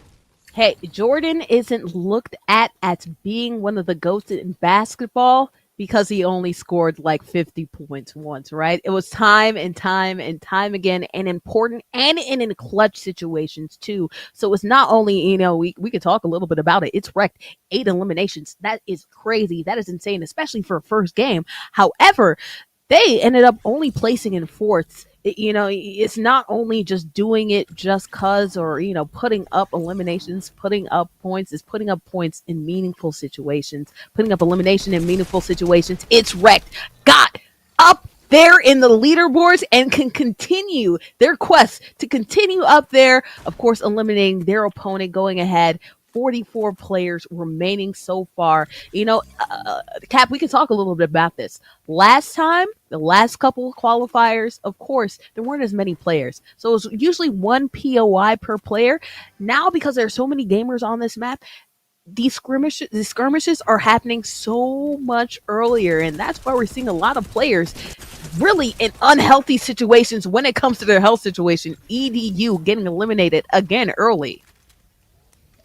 Yeah, unfortunate. But you got Arctic the Kitsune. As again, I still don't know what the correct pronunciation is because I keep saying Kitsune, but Kitsune is what I heard was the correct pronunciation. So again, Arctic the Kitsune coming through, getting an early elimination, being able to show out. And again, you got to remember they were being a pesky little wolf inside of the bush there in heat number 1. So let's see if they're going to be able to hold their own here in heat number 2. Meanwhile, we're checking in with Solar Icehawk, who did finish fairly well in heat number 1. They did manage to come through in that number 5 spot, and they are looking to continue that string of good fortune here. And now Seth, who, need I mind you, finished second in that qualifier number 3, but we did not really get a chance to see much of them, though, in heat 1 of the grand finale. Oh no, didn't get an opportunity, of course, but that's just why we have several games. First game didn't end up placing that well, but of course tides can change, especially too. We talked about the 25 placement points that can happen if you end up getting that top spot that can really shake up positioning a lot. So it's about finishing hard, finishing in a good spot right now. Seth, this feels like a little bit of deja vu. Junction is where we saw a little bit of a person hiding out there around the corner because they knew someone was right there. Right now, we're getting another camped out situation as players are right next to each other. They're just trying to suss out where exactly they are so they can go ahead and get that EP. Who is going to come out on top right here? It looks like we're seeing the beginning of what could be a skirmish right now. Walls going up, modifications going up right now. Nobody putting a window. We're just going to knock the whole wall down in general, going at it with it looks like some type of assault rifle. Seth building fortifications all over the place. And right now, they don't have a lot of health to really heal up. They're just going to have to go for broke here. Again, they're both playing super slow right here. When is somebody going to make the final move? I don't know. That's just telling me that the other player also had low health, and you can see they're trying to avoid the danger. I think they're just going to get out of dodge because they both know that it's not about the eliminations this early in the game. At least it's going to be about your placement. So I think they're just going to vote to fight another day, to live to fight another day. And with that being said, again, I always got to give a shout out to Seth for this skin because remember we had a little bit of a trivia last time. And what is this skin of? Who is this skin belonging to? You said Princess Leia. Well, I have the answer for you. I didn't give it to you then. I'm gonna give it to you now. This is actually Padme Amidala, Queen of the Naboo and Princess Leia's mother. I like that. A little bit of Star Wars. While we're here, of course, sometimes skirmishes are slow. Of course, it's nice to get a little bit of trivia facts about some of these skins that we're going to be seeing. Some of these players we see time and time again. Let's learn some facts. It's like checking the card facts. You might as well see what you're working with right here. Speaking about who's going with, what you're working with right here. Clouder right now up into the clouds, using that glider to their advantage to get away from their skirmish. It's actually a little bit of a deja vu. They actually ended up in this situation earlier in this competition as well. Right now, they are also playing it safe. I see they have that chug jug. They're probably going to go ahead, port it on up, and then go ahead and see if they can pop it on off. But their opponent really hot on their trail.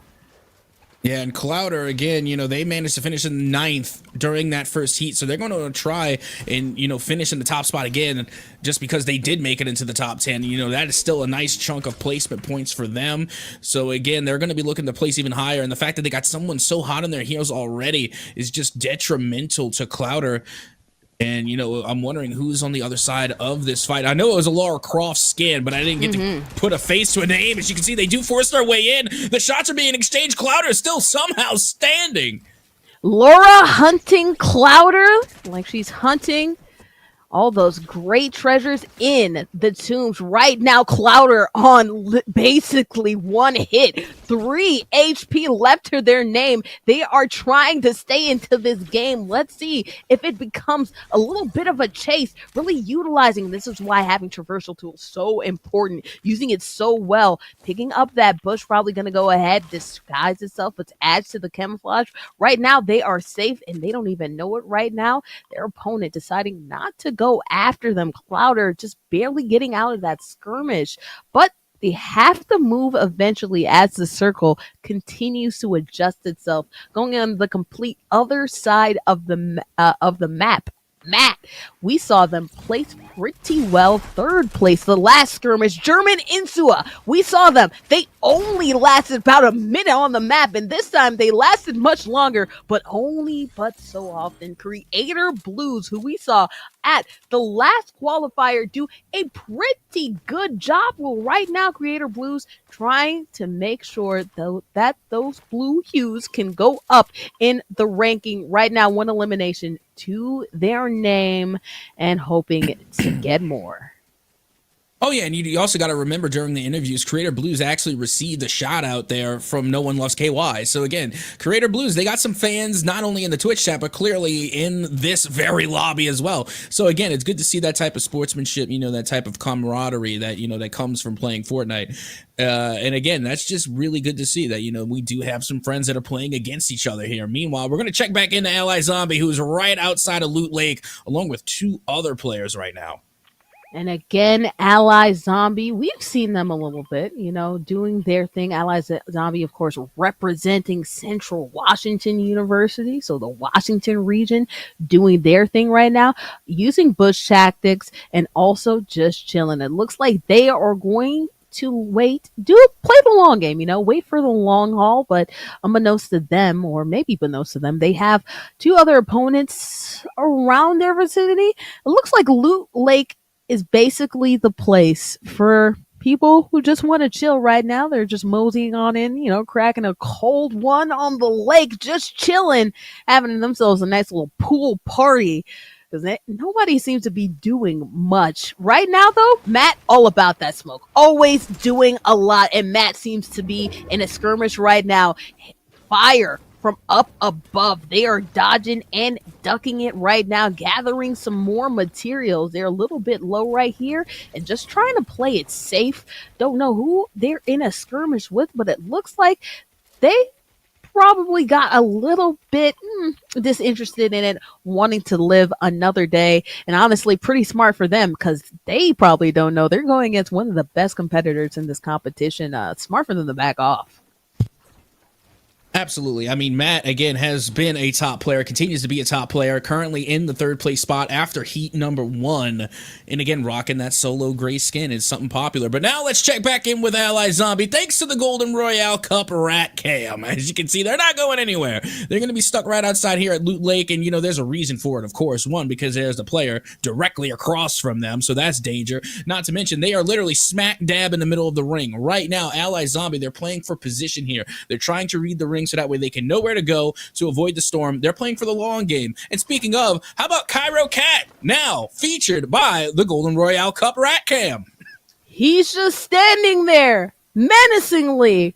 Right now, a lot of these gamers that we're getting into, it seems like they're just taking a cool G-Dog that we saw up there up top. It looks like they're doing their thing, getting down. Oh no, a fan favorite. That's Ducksworth. Unfortunately, F's in the chat as Ducksworth also facing another elimination, this time a little earlier than last time. Mr. HD did such a good job surviving for their qualifier right now, just trying to survive another day, and it doesn't look like they do. It's thanks to Seth who gets their first elimination. I'm not sure what they use. Looks like they use some type of high-powered explosive. And oh, look at that. They're seeing it right there. Using that good old rocket launcher to go ahead and get that elimination off of Mr. HD. Oh yeah, nothing like the good old rocket launcher to make an entry right here. Seth now making a dramatic entrance onto that fortification up top. I'm not sure if anybody's home. They might be, but again, the Rockets looking to evict whoever is on the other side of that missile. Meanwhile, they are making their way up top. Seth again has 1 elimination to their name. Looking for another one, but not able to find any. Unfortunately, there is no one around them, so they're just going to have to scavenge some more materials. They're doing pretty good. I mean, they got 500 bricks, 500 steel. They're looking like they're in pretty good shape, and you know what? We're not even done with the 3rd round yet. Yeah, and then going ahead and getting those instruction plans reset to 150. That's also something that's really good for Seth right here. So doing well material-wise, has that glider. Not as good as something like a Rift to Go shockwave grenade, but still could probably do the thing. Hey, just being able to traverse, especially again, such a wide out, far out map.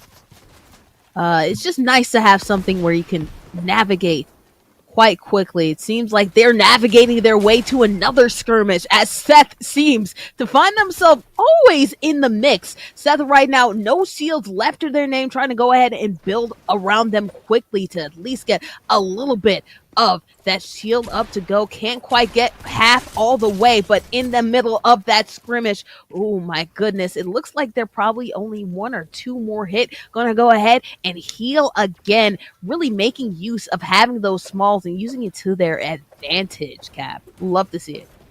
Oh, absolutely. That's why you have the minis. That's why you see them stock up so many of them, because again, you can, stack up to 100, but at the end of the day, if you're not able to replenish that, you've got to have as many minis in your back pocket as possible. And the fact that you can replenish them so quickly is what really makes them very viable, especially in the late game.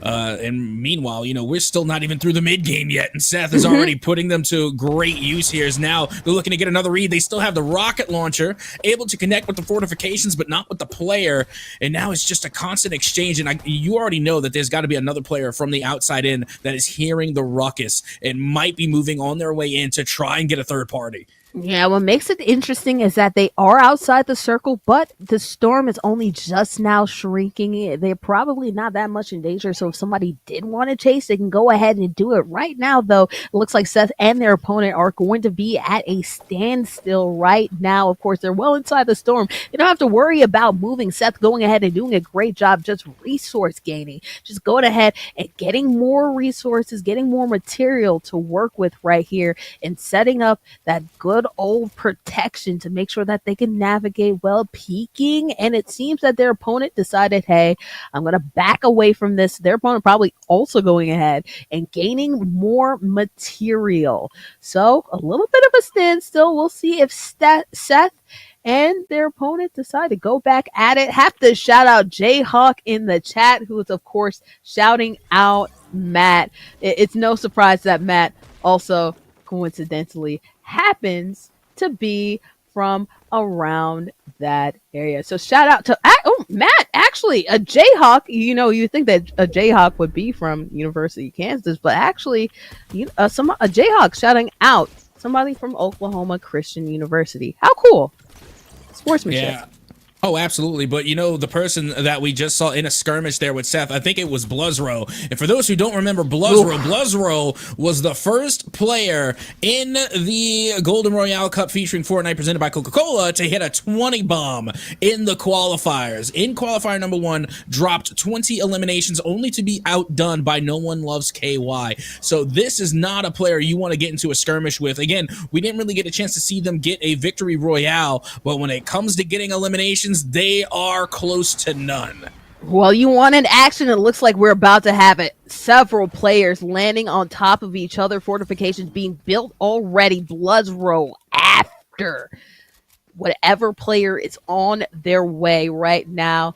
Bloodsrow doing a good job just establishing themselves right here, but now things start to heat up and pop off right there in the air, just out in the open is their opponent. Not a great position to be in. Luckily for them, they go ahead, build a wall, at least to stave off the killer Bloodsrow right here. Bloodsrow doing an excellent job going all over the place. Bloodsrow did their thing again. Bloodsrow continues time and time again to get whatever elimination they want, but now they're in danger. Getting a RPG to the face here, Cap.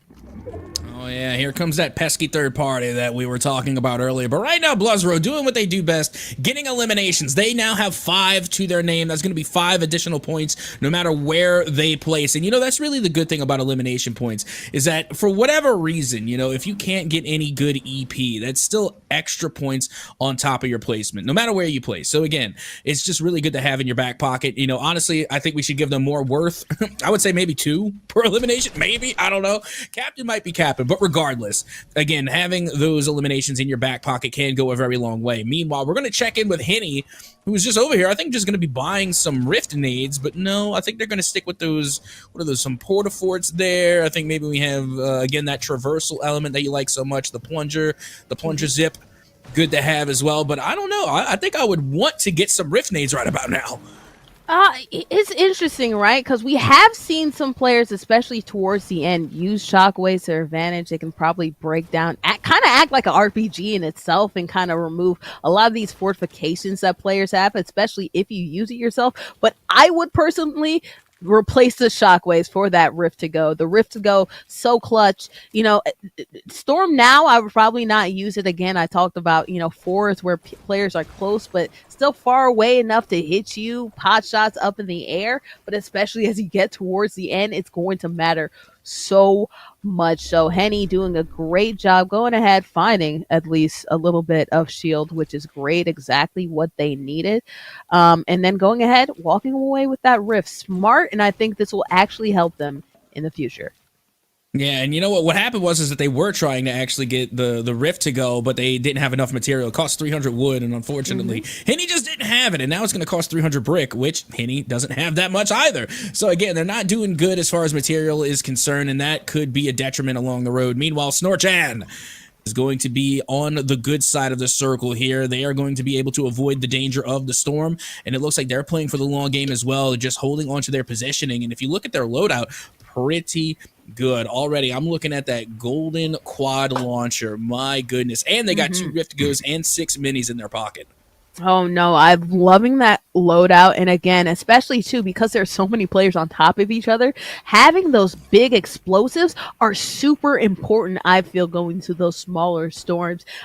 Didn't really see a need for it in earlier qualifications, but now going to this grand finale, so many players all over the place, it's going to matter. We hear fireworks popping off right now. Players are going at it. Solar Icehawk, though, deciding, I'm going to keep it cool, all right? 5th place right now, only 1 elimination to their name in the entire grand finale. Looks like they're not going to be testing it anytime soon as the storm continues to tick on. We're seeing some fan favorites. Matt, no one loves KY. We're seeing a lot of different players out there doing their thing. It's Wrecked is another player that we've seen do their thing time and time again. I talked about the explosives. This is what we love to see, testing out the fortifications of these players. I would actually hold on to it just even a little bit more, Cap. But again, super smart going ahead. They're already going to have to rebuild their own thing. I like this because not only are you going ahead testing their building skills, seeing what their building skills are like, how fast they can build something, but of course, you're wasting their material, which matters so much in the end. Yeah, not only that, but at the same time, they're going to be opening up some inventory space. They got rid of all of their dynamite. It's gone, and now they can pick up something else. Who knows what they might find, off of some of these eliminations. And, Bordy, throughout these qualifications, we have already discussed it many a times. The best loot you can get is from another player. So, again, it's Wrecked. They're playing the big brain game here. They're not worried about their inventory. They're trying to get someone else's. Why do loot when someone do loot for you? That's an important question here. We need to ask these questions. And right now, I'm asking a question: who exactly is It's Wrecked looking at that it's in a skirmish with somebody else across the way? It's Wrecked doing the smart thing and going ahead, just looking at it. Looks like their opponent decided to go ahead and rift out, which actually is great for It's Wrecked, who is at the edge of the storm, can safely advance without somebody in their way. But It's Wrecked playing it safe. A lot of these gamers you're seeing just playing it patient, and we actually have great view for them doing a little bit of a third party situation, because right now whatever's happening at the top of that hill, it is heated. Oh, absolutely. I mean, the eliminations are now going underway here, and you can see they're all, or at least on top of the hill, are all setting up for the long game here. They're getting ready for the next couple of rounds because they're going to have to begin to move as that storm is now shrinking right on in. Going to be putting us into round 6. It's Wrecked. Does have a read on 1, but they're able to get out of dodge quick, fast, and in a hurry. It's Wrecked now going to be playing from the low ground here as they slowly but surely make their way into that next circle.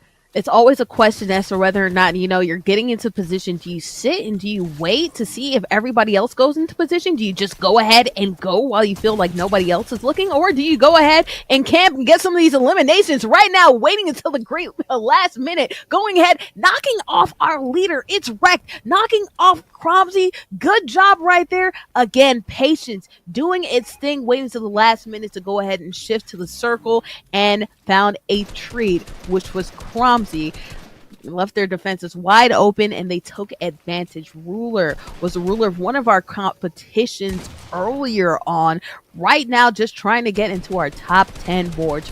Ruler right now, single skin, so of course, single color skin. So of course we have to shout out the OPness that comes with that. An elimination happened right in front of us. Dark Show TV and Lax Rap going against each other right now. Ruler right now, it seems like they're playing a little bit of a mix of both safe and aggressive. 17 players in such a small place. More limbs on the way. We're seeing it across the river bend right here, and now we're going to it.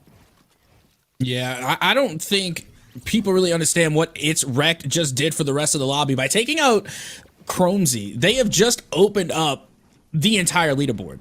I mean, they took out the number one place contender, and now anybody can make their way up into that number one spot, into the top 3, top 5. They have just shaken up the leaderboard. It's Wrecked, by the way, finished in that number 4 spot, so they very well could take that number 1 spot themselves, but you still have 17 other players making their way even further still as round number 7 is underway, and that ring is now, that storm moving along, going in towards that next ring, and Bluzro still standing with 6 eliminations. Yeah, it's Wrecked at the 4 spot, so that's good for them either way. Bloodswell, unfortunately, could not place in the top 10 leaderboard earlier right now, taking some damage from the storm, but going ahead and using that rift. Smart play to go ahead and get that. And again, I had that question. If we're using rifts to go, who's aiming and who's going for the storm? It seems that everybody, at least this flow, ended up just going towards the storm. Now fortifications are built up, and it looks like we're about to see some skirmishes pop off. Cap, here we go. It's about to be a frenzy here. Yeah, definitely should be. As you can see, Bluzro having to work from the ground. Takes a big shot, loses their shields, has to pop the minis as someone is trying to make their way in. Bluzro behind fortifications now, using the modifications to create small windows in order just to escape the danger, and somehow still standing. Bluzro looking in a little bit of a worse for wear here. They are underneath 50 health, still has a couple of minis left to go, but they are running low. Only 2 minis remaining, 13 players still standing as that Storm Eye will begin to shrink. Under now 50 seconds. Bluzro still holding on. You have to wonder, I mean, they've done an excellent job right here, really maintaining, of course, excellent amount of materials to their name. Right now, 60, of course, at this time is very good. Got a shot right there. It looks like that was actually the player that they were going against before. Now the storm moves, so now even more movement is going to happen. Jay Swiggy actually ended up eliminating Matt. So Matt, another high contender, actually getting off the board. 10 players right now, as it looks like King Iset is going ahead and getting an elimination right here. Bloodsroad just trying to get out of all the craziness that is happening right here. Of course, playing it the safe way. It looks like somebody actually got eliminated from fall damage. That's Jay Swiggy out. It's Wrecked going ahead and getting Jay Swiggy getting out by G-Dog and Snorchan getting themselves out in the storm. Somehow Bloodsroad at the edge of the storm. 6 players remaining in the night storm. And you know what was, to me, what was so funny about that is Bluzro is literally watching people get eliminated, dropping their loot, and they are just picking up all the loot that was just dropped, trying to salvage whatever they can, and they managed to get a med kit. They managed to get 2, and that was really clutch because Bluzro was looking really low on health. Unfortunately for them, though, is that they're out of shields. They're out of minis. So at this point, they're going to have to try and find another player that has been eliminated, or to even get an elimination themselves and just pick up someone else's loot. As you can see, we are well into the 9th round. Bluzro will be eliminated by G-Dog. G-Dog having a phenomenal day as they find themselves now in the top 4 after getting into 2nd place there for heat number 1. G-Dog trying to be the top dog of this competition, but being on top comes with some risk. You want to make sure you're not getting eliminated by fall damage, also storm damage, so crucial. 2 players remaining. G-Dog is going to have to do this from up top. G-Dog just trying to find their opponent, try to get that shotty off, doesn't get it. Clouser coming out on top. It looks like G-Dog might have got them from top rope, but reversal happened, and now Clouser, or Clouser, I don't know, I'm still trying to get my my R's That to was roll. that was good. That was pretty good. Don't lie to me right now. I'm getting my producer in the ear saying that's absolutely don't do that again. Fine, I won't do that again. But I do want to see more of that action happen again. Cloudser, G-Dog. Honestly, some of these performances I didn't expect from some of this competition. It's really interesting to see the different approach. Of course, last time qualifications, you saw some impressive players show out. Players that we've actually seen time and time again, like Solar Ice Hawk, Cromsy, Matt. We've all seen them at the top of these leaderboards, but G-Dog, Cloudser, Elite Ferocious, some of these players that have been leapfrogging over some steady names, it's been interesting to see them totally reverse what they did in the qualifiers and come in strong when they need to. Absolutely. And again, we actually got to see some pretty good gameplay. And again, shout out to Bluzro, because Bluzro was doing what Bluzro does best, and that's just getting eliminations. Also, it's wrecked, taking out the number one player on the leaderboard from heat number one, Chromesy. There's the play right there. They just were able to zipline themselves into their fortifications, and they took out the number one player that was in the lobby. Meanwhile, you see Bluzro again was just barely staying alive, managing to pick apart all the dropped materials and still somewhat just, healing themselves to barely cling to life. But unfortunately, they ended up being eliminated as well, but still a great run.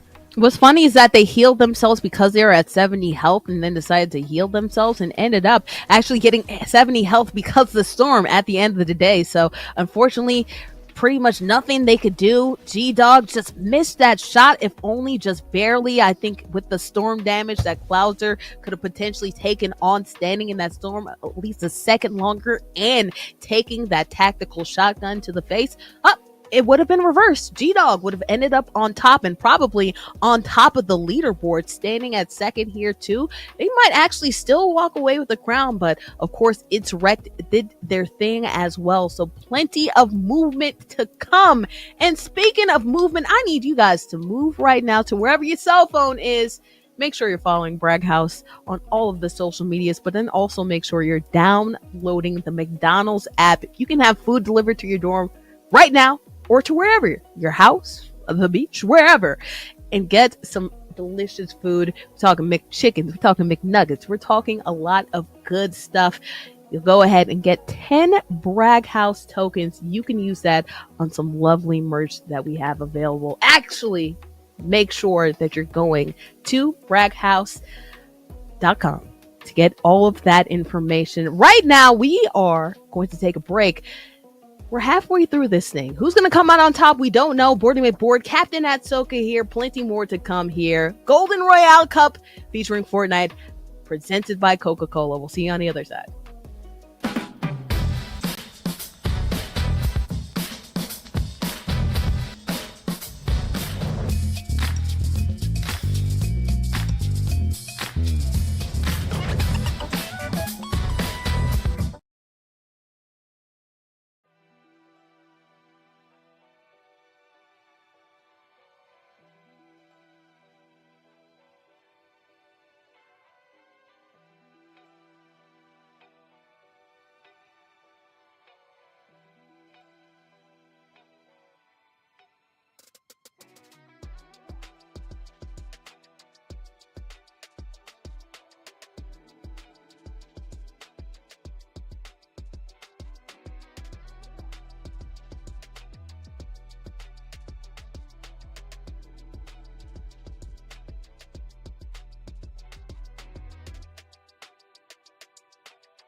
McDonald's?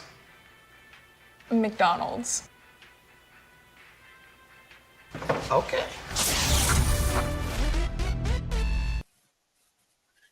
Golden Royale Cup featuring Fortnite, presented by Coca-Cola. Casters, Bordy McBoard, Captain Atsoka, and opponents, players. Well, they're loading into lobbies right now. We're getting ready for our third heat of action. After about a month of qualifiers, we are here to see who is going to come out on top. 400 gamers came in.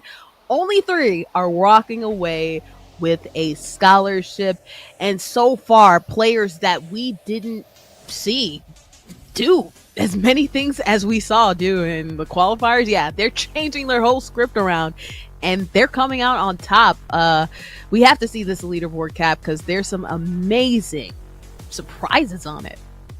Oh, absolutely. I mean, for example, just off the rip, you got G-Dog Gaming, who during qualifier number 3 finished in 5th place, but now after the first 2 heats are in the number 1 spot with nearly a 10-point lead over Clouder. Again, they are starting to break away from the rest of the pack a little bit here. So again, if the rest of this lobby is not careful, G-Dog Gaming, they could be running away with it. But meanwhile, you also have It's Wrecked, who went from the 4th to the 3rd spot.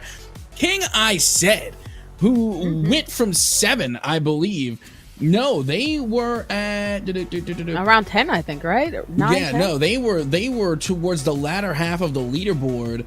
They were in 10th place. Yeah, they were even further down than I thought. They were 10th, and now we're at 4th place. Solar Icehawk stayed exactly where they are. And then you got Matt Cromsey, who was previously number 1, now number 7. Snorchan, Henny LOL, Bluzro, who wasn't even on the leaderboard, now in the 10th place spot.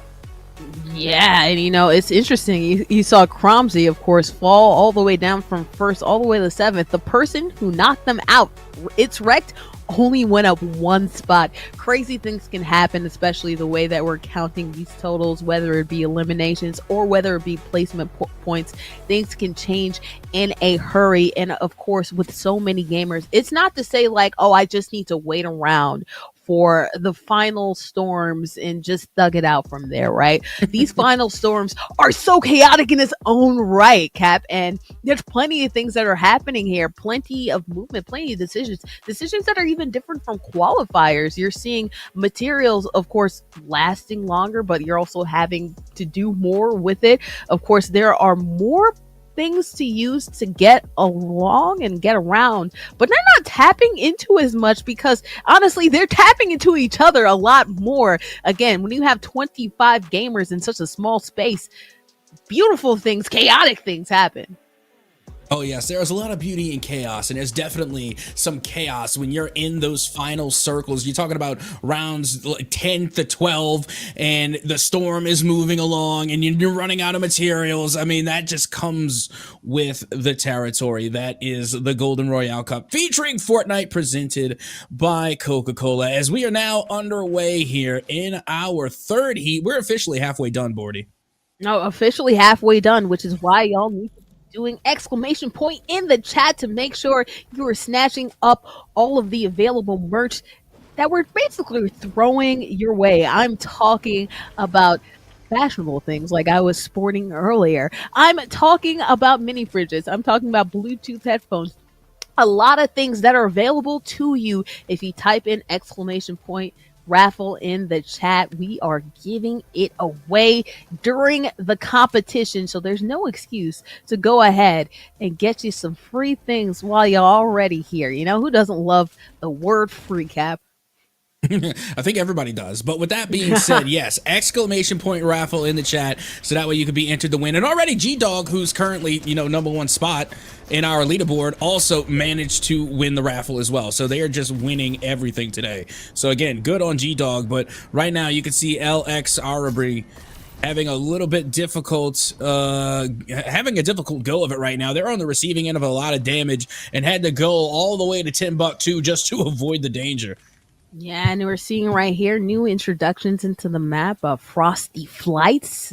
We talked about that hot fix. That's one of the nice little wrinkles that they're throwing into the OG map as well. Getting later into the OG Fortnite map versions. Of course, there's plenty of versions of this OG Fortnite map, and now we're starting to see different terrain on it as well. Ducksworth, a fan favorite. I saw earlier that we finally had the Ducksworth fans get crazy in the chat. I want to hear y'all get crazy again, okay? This seems to be at least one of the people's favorite, and I know all the people that are watching from home are definitely hoping that they can turn it around because, Ducksworth, we've seen a little bit of them do their thing right now, but unfortunately for them, we haven't seen Ducksworth really get to that next level and get to one of these top 10 or top 25 finishes. So maybe the University of Central Oklahoma player can finally get some things to turn around. And you know what? I think that's actually the fault of the Ducksworth fans. That's right. I'm blaming Chad on this one. If you want Ducksworth to be in that #1 spot, we need more quacks in the chat. That's what we need. We need more quacks in the chat. But in the meantime, we're going to go over to Badoop, who managed to actually do quite well themselves. I mean, they were in the leaderboard at least for the first heat, and now you can see they are trying to make their way back there again. Badoop currently not having any limbs so far, but they are getting a lot of materials and a decent amount of loot here at Tilted Towers. There you go. Here comes the Ducksworth fans. Everybody here getting involved right here. Every time I hear Badoop Badoop, I want to go boo boo boop boop boop. Shout out to all of the SpongeBob fans. Right now, 2 traversal items to their name. Got a shoddy on the pocket. That's good. Tilted Towers. Of course, they have an opponent that's right around the river bend from them, but right now it seems that materials are on their mind, not these EPs. Of course, is it still early? We're not even into our first circle until actually right about now. So this is a perfect time to gather materials. Jay Swiggy instead just trying to figure out where their opponent is so they can get swiggy with it. Right now, pretty good loadout for them. So I'm not surprised that they are just choosing to find where their next opponent is, because right now with the loadout they have, this is a pretty good early game loadout. This is good to get in a skirmish with, Cap. Yeah, and you know what? I was looking at the elimination feed there, and I actually saw Bluzro take out Ruler, which again is that's a little spicy right there, because you got to remember Bluzro was the top frag from qualifier #1. Ruler, of course, was the top player from qualifier #1. So again, those two are used to playing against each other, and they had a little bit of a grunge match, and it was Bluzro that came out on top. Now Jay Swiggy trying to hold their own against Badoop. Jay Swiggy having to recover a little bit of their heals, gonna pop some of the minis. Remember, Badoop is quite the formidable player themselves. Jay Swiggy looking to get higher ground. Yeah, looking to get higher ground and probably duck that smoke as well. Going ahead and putting on that good old bush tactics we like to see here. Then picking back up those smalls.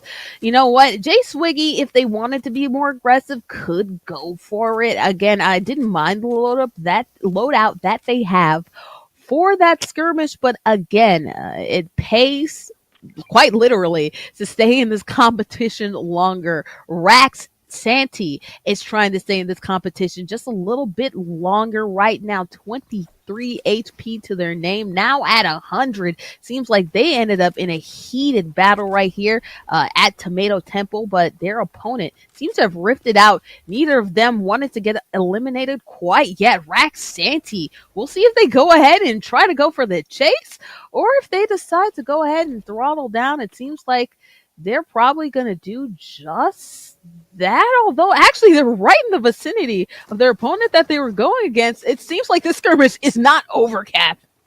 It doesn't seem that way. I mean, there has to be a winner in this skirmish. There has to be a winner for Tomato Temple. But speaking of winners, I want to take a moment to give a shout out to our raffle winners that we have had so far.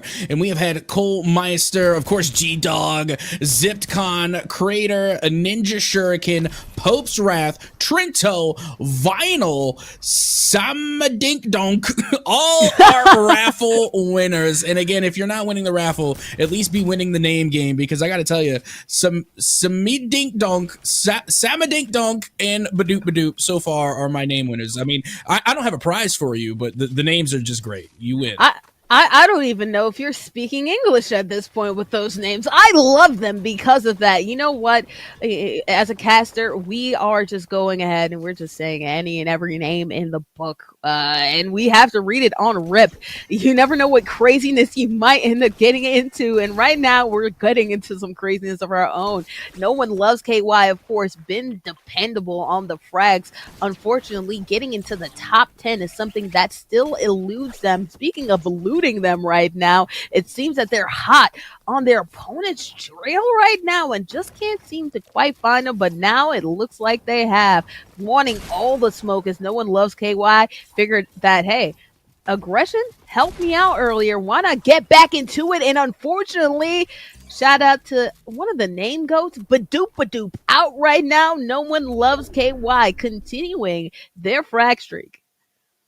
R.I.P. F in chat to Badoop Badoop. But now we're switching over to APG. APG was the second place finisher for qualifier number 2. And this was also a pretty formidable player from my recollection of qualifier number 2. So again, keep your eyes out for this player. They have yet to make a big statement here in the grand finale. But remember, we are only halfway done. Still an entire half left to go for APG to put their name in that top 10 spot at the bare minimum. Meanwhile, we're going to be heading back over to Rock Santi, who is just outside of Risky Reels and still have yet to find that player that they were skirmishing against earlier. I wonder where they got off to. Yeah, well, maybe. It seems like they could be at the basement with the way this mini map is looking right here. Instead, they're going the opposite way. You know what? I think that works out for Raxanti right now. No shield to their name right now. Only has those shockwaves if they get into a skirmish that they don't really like. I think this is a good way for them to stay in the game longer. Right now, Brussels Sprouts is not staying in the game any longer. Clouser, of course, who was the leaderboard top spot after Heat 2, going ahead and getting their first elimination of this matchup. Now 30 gamers remaining here. Storm number 2. Let's look a little bit about what they have. Has been Assault Rifle, has that pump to their name, has that glider. We haven't seen people really lean on that glider like a lot of these other movement tools, but at least they go ahead. They have that chug, which is always good. That's a full heal's worth. Of course, you have to find the time to pop it off, but let's see if they can find it. Yeah, and you know what? I'm not even upset that Clouder, I'm sorry. I'm not even upset that they took out Brussels sprouts because I don't like Brussels sprouts. The vegetable, not the player. I'm not a fan of Brussels sprouts. The vegetable. But you know how Brussels sprouts aren't good because they're not on the McDonald's app. If it's not on the McDonald's app, it's not going to be any good. As a matter of fact, like I'm thinking about going to the McDonald's app and getting a McRib delivered to my crib because I'm starving right now. And again, you can get the McRib on the McDonald's app, but you're not going to get Brussels sprouts on there. Oh, that's bars right there. McRib in my crib. Hello, go ahead, put him on an album. Cap came to play, but you talk about it. The only vegetable that I'm really wanting right now is some good old fries. Okay, they salt those fries to perfection. Go ahead, make sure you got the McDonald's app downloaded. Hey, did you know that you go ahead and you gain some golden tokens as well, which you can use to redeem on the Bragg House website. Go ahead and make sure you're using both to get the maximum out of this tournament. Clouser doing the maximum out of this tournament so far right now, but of course anything can change. We saw that at the end of the last game, and right now they're in a skirmish of their lifetimes right now. Of course, encountering someone with that RPG. We've talked about the RPG. Those explosives are really good at destroying fortifications, but at least they're also doing a good job at building it back up and just doing a good job navigating it as well. A lot of players all in the same vicinity, and Clouser's looking like they're going to walk away with at least one EP if they play it safe. And right now, I think they're playing it all the way safe, Cap. I think they're ducking the smoke entirely. Honestly, that's the best thing to do because you can get plenty of eliminations once you're in those final circles. I mean, the challenge right now for all of these players is not so much as getting elimination points. This is the early game. This is round 2. Finally, we begin to make our way into round 3 as the storm does begin to shrink. But the goal here for these gamers and for these players is to make it into those final circles. Then you can get all the elimination points you want. By all means, wreak havoc, get all the eliminations you want once you make it into those final circles. If you get eliminated here, if you risk it for the biscuit, you're not going to be getting, okay, you might get some elimination points, but you're going to get little to none. Meanwhile, Solar Ice Hawk from the outside in loses their bush. RIP to the bush. They got trimmed. The hedges are now gone, and they are trying to hold on themselves, using that material to make their way to some more fortifications. But yet, they are on the outside of that circle. They are within the danger of the storm. Granted that it's only round 3, so they could operate a little bit. But again, you don't want to give away any damage for free. They're going to have to find a way to get into that circle with 1, 2, 3, 4 other players in the vicinity. Staying alive. That's what this whole thing is about. That's what this competition is about. Of course, you get the most placement points if you stay in this thing longer. Solar Ice Hawk has just been doing a steady job. Of course, had 5th the first time, has 5th the second time. Honestly, being in the top 5 is actually perfect position in this one. You don't want to be too high. You don't want to be too low. You want to make sure that you're still getting these points. Being in the middle of the pack is not whack because, of course, things can change quite quickly. Solar Ice Hawk going ahead and getting elimination. Oh my gosh, guys, I could barely see that. Up and out of here, out the air, duck hunt right now, not in Fortnite. Well, actually, in Fortnite right now. Go ahead, load up the NES. Solar Ice Hawk did a great job. I mean, you have to have eyes of a hawk to be able to see Alley Cat right there and get that elim. Impressive, Cap. Yeah, that was one heck of a shot. I mean, right now, I mean, I'm talking to production. That's the clip right there. You got to put that one in the highlight reel for That's sure. Right That was quite the shot. And again, you got to feel bad for Ally because again, they had to be such low health. I mean, it was a great shot, but it was literally one shot. It felt like, and now you can see ZipCon trying to chase down this poor banana that's just trying to survive and find their way to another day, but not on ZipCon's watch. It doesn't look like it's gonna happen.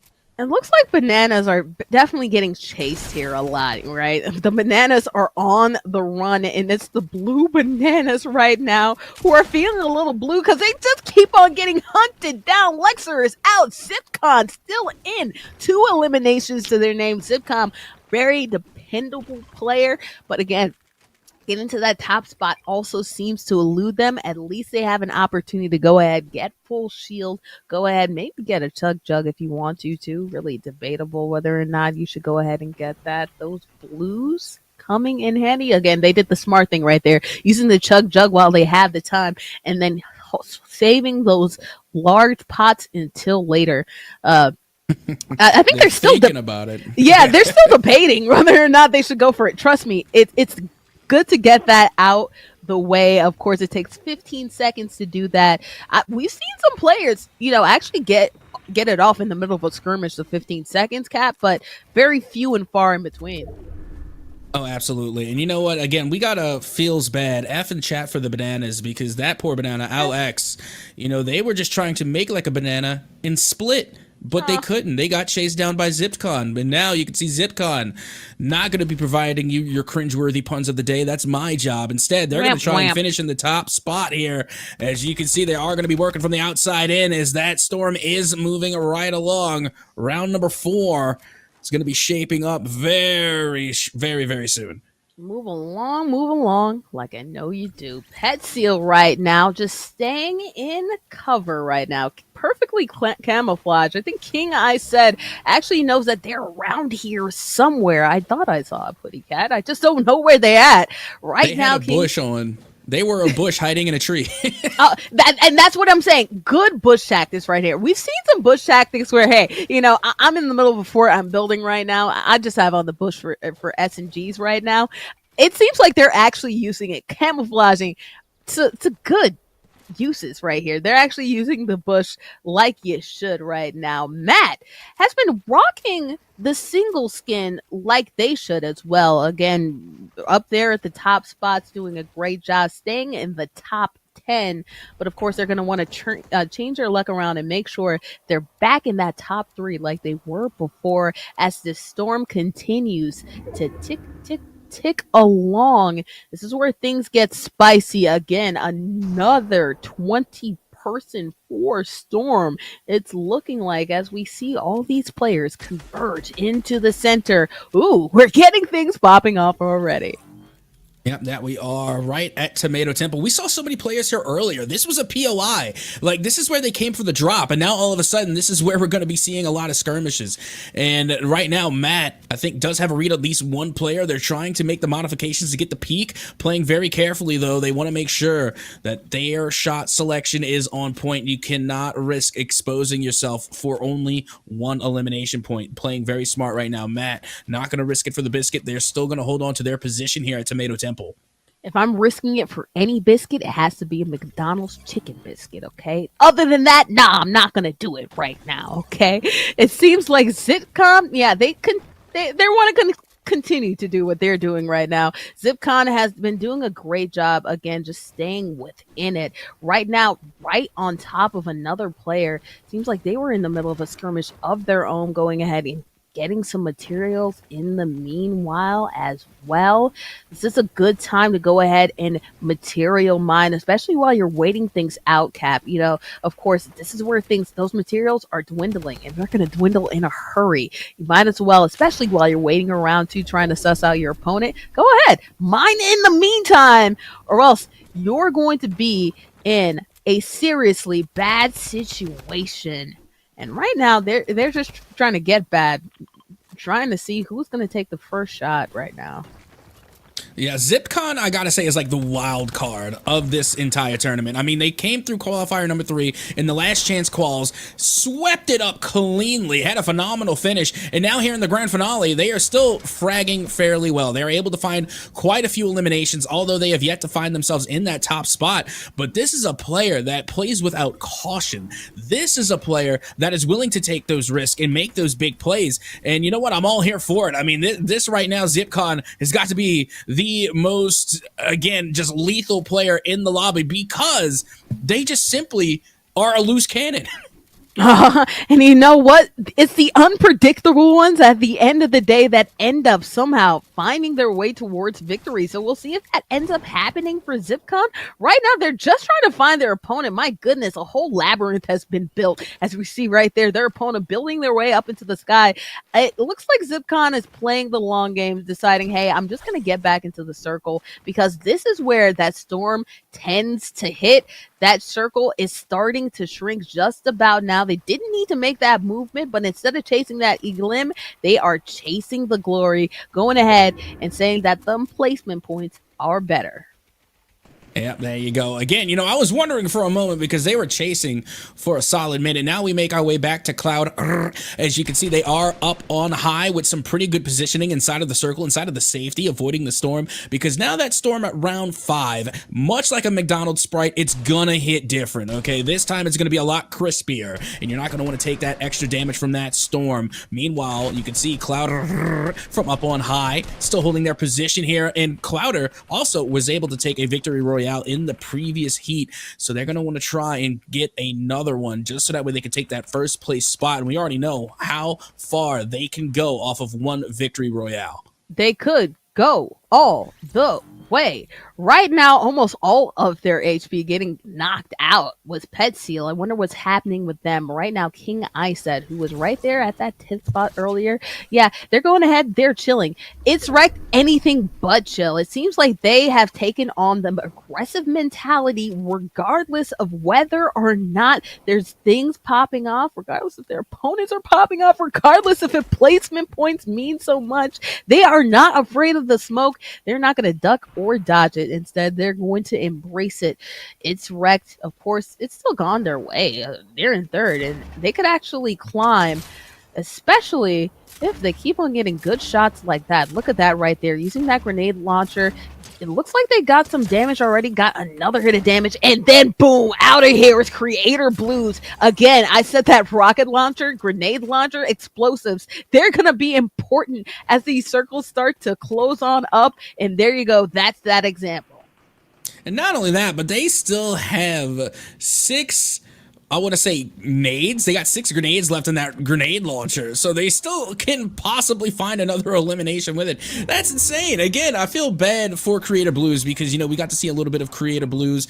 They have been playing phenomenally, but on that time around, they have just managed to find themselves on the receiving end of that nade launcher coming from It's Wrecked. And right now, It's Wrecked is literally taking out everybody's favorite players. I hide your favorite players because It's Wrecked is going to wreck them out the lobby every single time. Juice Fatty is here. Again, a familiar face and name that we're used to. Also, speaking of familiar faces, names, it looks like a familiar player is finally getting the love that we talked about in the chat. Quacks all over the chat right now. The Ducksworth crew has slid on in. It's a quacktacular going on right now in the chat. And honestly, you were asking, how does one crank 90s? Well, I don't know, but it looks like a lot of these players are cranking 90s, and maybe that's why they love Ducksworth, because maybe he be cranking 90s on campus. Well, maybe. Meanwhile, we're looking at Juice Fatty now, still holding up inside of the circle. They got some pretty great positioning here, although I would prefer if it was a little bit higher. They're a little bit too close to the ground for my comfort. But with that being said, look at APG40, who is up on high. They got some pretty good positioning. Remember, APG, quite the formidable player themselves. Again, we gotta love the Clone Trooper skin as well. Great skin for a great player, as they are looking to try and survive here, trying to at least make it into the top 10, as there are currently 13 players remaining, and that storm will begin to move. Here we go. Round number 7 is underway. And this is where things get spicy. As you're seeing right now, APG only 80 to their name and only 5 grapple shots right there. So unfortunately for them, they're going to have to be quite litigious when it comes to their building and modifications. They're going to have to use it well. And right now, they are being punished as the first person to move in the moving storm. That person always takes some risk. That person always gets an onslaught of damage. Luckily for them, at least they have the shields to make sure that they can survive another day. And look at this. They're taking so much damage just from trying to maintain their position inside of the circle and just trying to avoid the storm. And somehow, someway, they are still holding on. They managed to get the 50 shield off, and now the health is what is falling low. They are getting ate up by the storm as players continue to fall. And APG 40 will be the next on the chopping block. But look who it is, Zipcon, the wild card, the loose cannon, still holding on, but they are taking too much damage from the storm. Still somehow standing. They made their way in, but they have no health remaining. They will be gunned down by none other than G-Dog. And now, thanks to the feed, we see Bluzro able to put it into Cloud, as a King I said will be getting that campfire off. That is going to heal them for the next few seconds, as that next storm will begin to shrink in only 5 more seconds. That's the double campfire right there. So smart play by them. G-Dog, of course, a favor going ahead and rocking the Christmas apparel right now. And they can give themselves a victory if they stay alive. Of course, the thing that knocked out APG was not having enough traversal items in their disposal. Unlike them, G-Dog has plenty of grapple shots in their disposal, and right now they're using it to chase an opponent, taking on some damage from the back. It looks like you have 3 players on them, and instead of ducking and dodging it, they're trying to go ahead and chase it. Unbeknownst to them, there's somebody right along their trail and gets them in mid-air. Bloodsroll doing their job and getting the Elim and goes ahead and riffs on out too. Great play by them. And not only that, but they have 10 eliminations to their name. Blizzroll is playing out of their minds. I want to see them get a victory royale. After 10 eliminations in a single heat, I feel like they have earned it. But with that being said, they haven't earned it yet. They still have 3 other players to get through. But that was a big elimination. That was on G-Dog. That was on the #1 spot. And granted that G-Dog did get eliminated, they got eliminated in the 5th place spot. So they're still going to be getting some good placement points as well as the EP that they managed to accumulate on top of that. So they should still be able to hold on to their 1st place spot. But with players like Blizzroll coming away with 10 eliminations, if they manage to get a victory royale, that #1 spot could very well go to Blizzroll.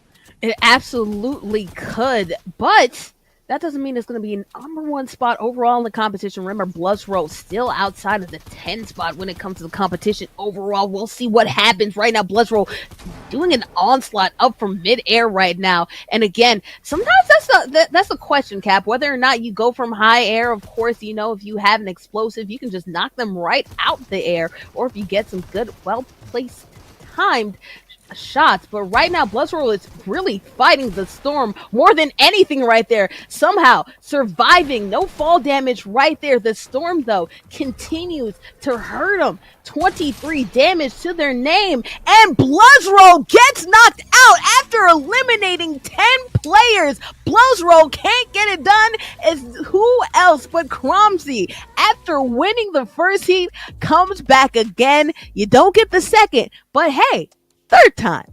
Looks like the charm.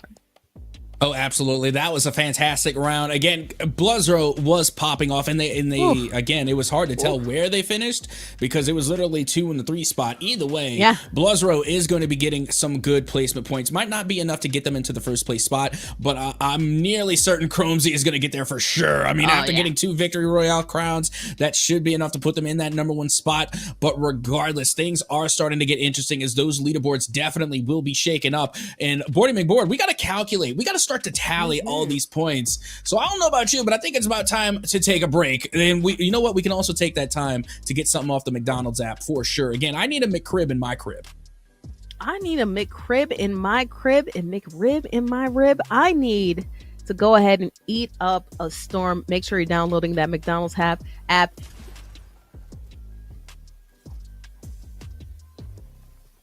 Okay.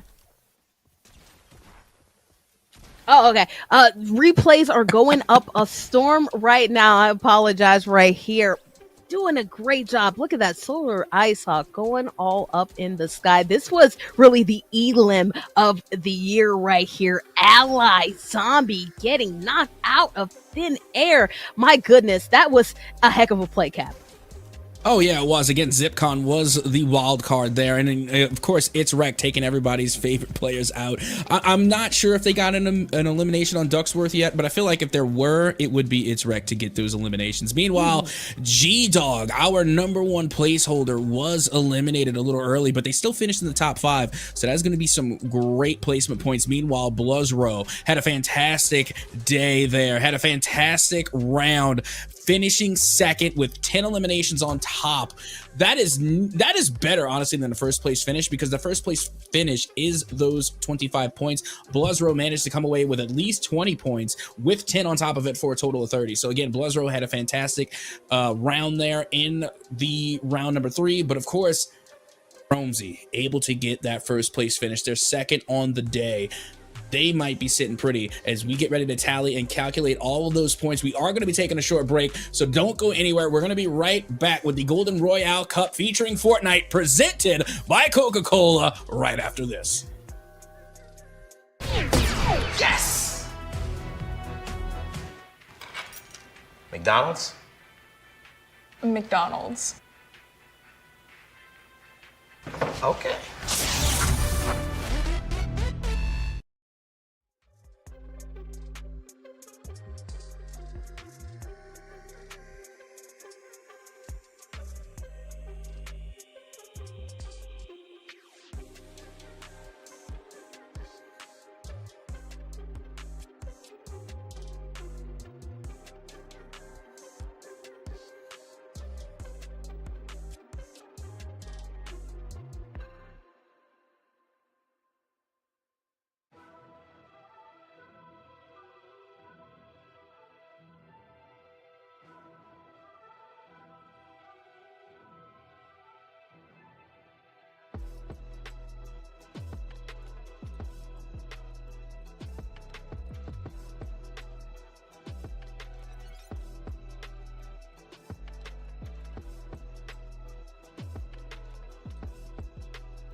McDonald's? McDonald's. Okay.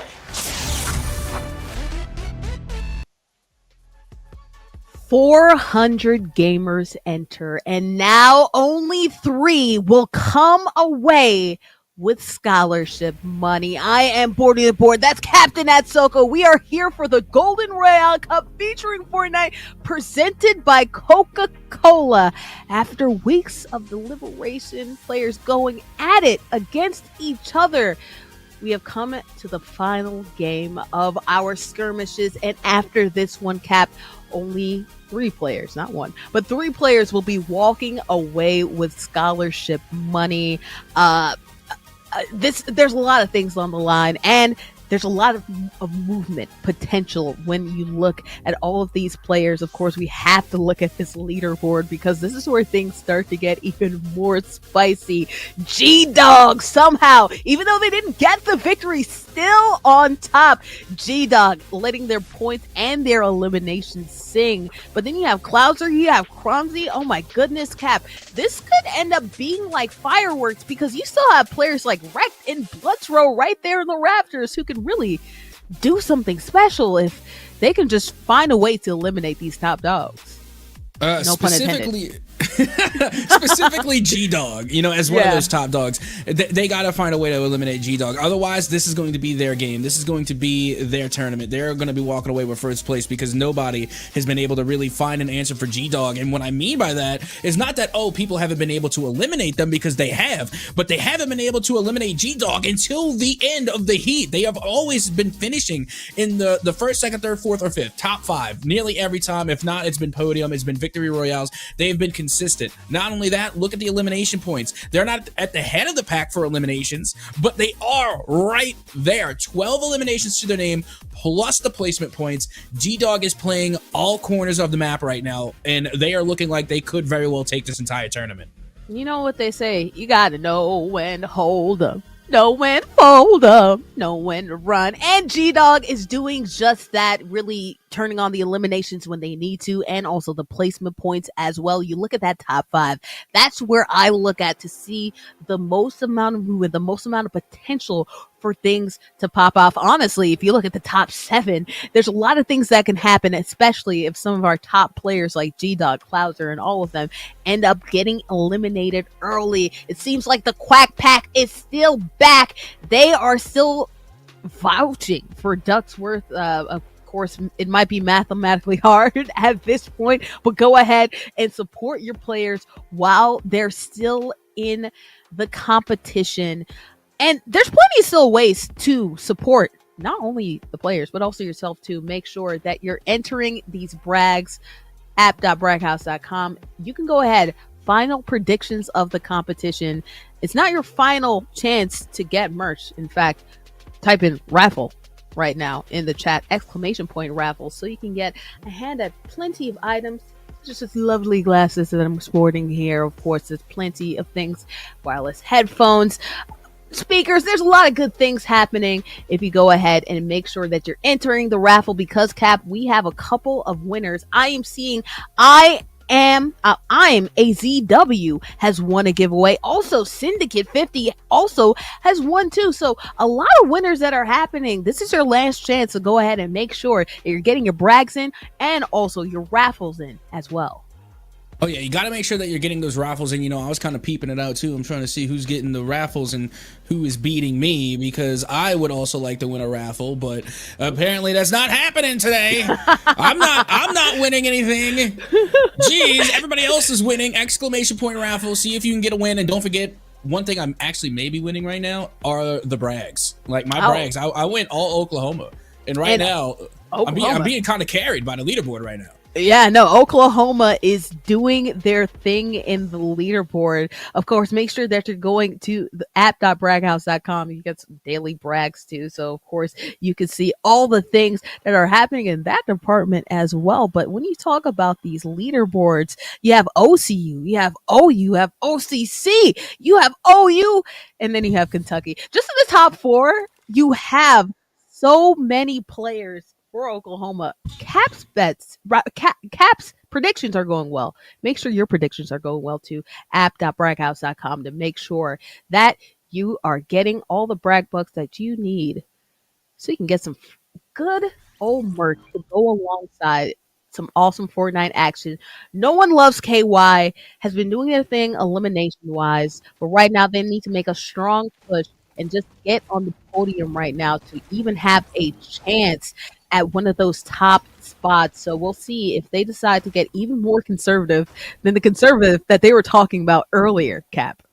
Nice. See, I have a feeling that No One Lives KY is really starting to take things seriously. And don't get me wrong, I'm pretty sure they have been this entire time, but for the first time ever of watching No One Loves KY, they have broken out the solid gray skin suit. The meta skin is out now for No One Loves KY. So if they have a phenomenal game, I think the solo skin meta is confirmed. But another thing I really want to address quickly is that there is a reason that this last qualifier is really important, because we've been doing a lot of focusing in on G-Dog on that top spot. Of course, that's $5,000 scholarship right there for number one. But you got to keep in mind a lot of opportunities for the number 2 and number 3 spots as well. That is still a nice chunk of change. You're talking about $3,000 in scholarship just for second place, and then 1,000 still for third. So those are still up for grabs as well. It is not over for anybody just because G-Dog could possibly be out of reach for some of these players. There is still a nice chunk of change to compete for in that second and third place spot. But it's about finding those who are at the top and eliminating them before they even have a chance. That's one of the challenges that these players have, because if you knock them out early, that's even more players that have a chance of leapfrogging the competition and getting at these top spots. Let's see what happens. Jay Swiggy has done their thing in this competition. I don't believe that they placed in the top 10 as of yet, but things could change. If anything, you're doing this for pride. It's wrecked.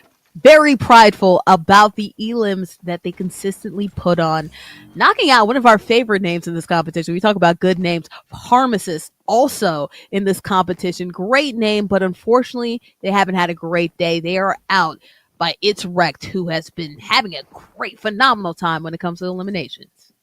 Also, It's Wrecked definitely not out of the conversation when we talk about the moolah, the chunks of change, the monies, the dinero. Right now, It's Wrecked sitting in 6th place. They only need 3 more places to find themselves in the dollar bills. But with that being said, they don't need many. They're only trailing Chromesy and Clouder, who are both second and third with 61 and 60 points apiece. They're only trailing by like 4 points. If Wrecked can come through with a top place finish, they can end up in second place, maybe even first. Yes, a lot of things can happen, but right now, Jay Swiggy going ahead. I said getting swiggy with it right now. All they do is win. Well, at least they won that skirmish right there. Swiggy going ahead and getting that elimination here. A lot of eliminations early on. It's funny. We talked about the final circles.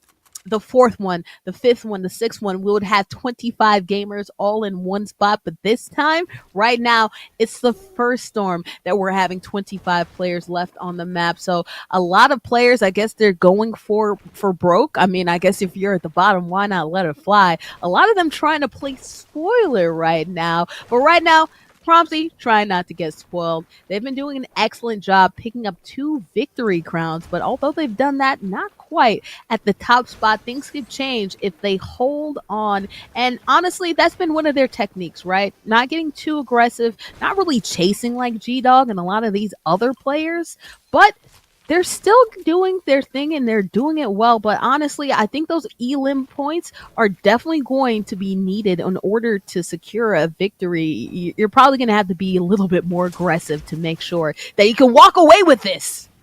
I'll be honest right now, if you're in that top 5, if you're Chromesy, if you're Clouder, if you are Solar Hawk, if you are King, I said you don't need many eliminations. You only need one. You need to elim G-Dog here and now. If you don't eliminate G-Dog and they make it into the podium, you're finished. G-Dog will be able to take that number 1 spot. But you also have to keep in mind is that Chromesy currently in that 3rd place spot behind Clouder. So again, even if they don't make it in that 1st place spot, they're still playing for 2nd and they're still playing for 3rd. Still money on the line right now for Chromesy. You have to wonder if some of these gamers, of course, sometimes you end up getting into skirmishes just like Cromsy is. They weren't looking for it necessarily, but it found them. You have to wonder if some of these gamers are actually going to play very conservative, not really look actively for a lot of these skirmishes until they get a particular skin and see a particular skin that they like, a particular skin that they know belongs to some of these top spot getters. So we'll see how that changes the tone and inflection of this game, because again, it's really those players at the top, especially if you are also at the top, that you really want to get into a match to. Why not go for broke? And right now, Cromsy just staying alive right now, trying to find wherever their opponent is right now. Again, playing very hesitant, both of them are, so you have to wonder if that other person that they're going against is also one of these top spot players, because hey, if you're at the bottom, just let it fly. Play spoiler. It seems like both of them really want to stick around in this thing, so these EPs must mean a lot to either of them. Well, honestly, it could also be that they are just simply on the hunt, like you said, for a lot of these top players. And again, not to mention, you were asking, why are we seeing so many eliminations? Why is it so aggressive here in the last heat? One, like you said, some of these players, they're just going to go for broke because they have nothing to lose. Other players, I think, are out and hunting for G-Dog, and they are so far running into a lot of players that aren't them. So that's why we're seeing a lot of these eliminations, because the hunt for those top spots is on. They're trying to get these elims so they can get these players out early and forego any chance they have of making those placement points. So again, I think that's why we're seeing a lot of these early eliminations, because they're hunting for the top dogs, but instead they're just finding the pups.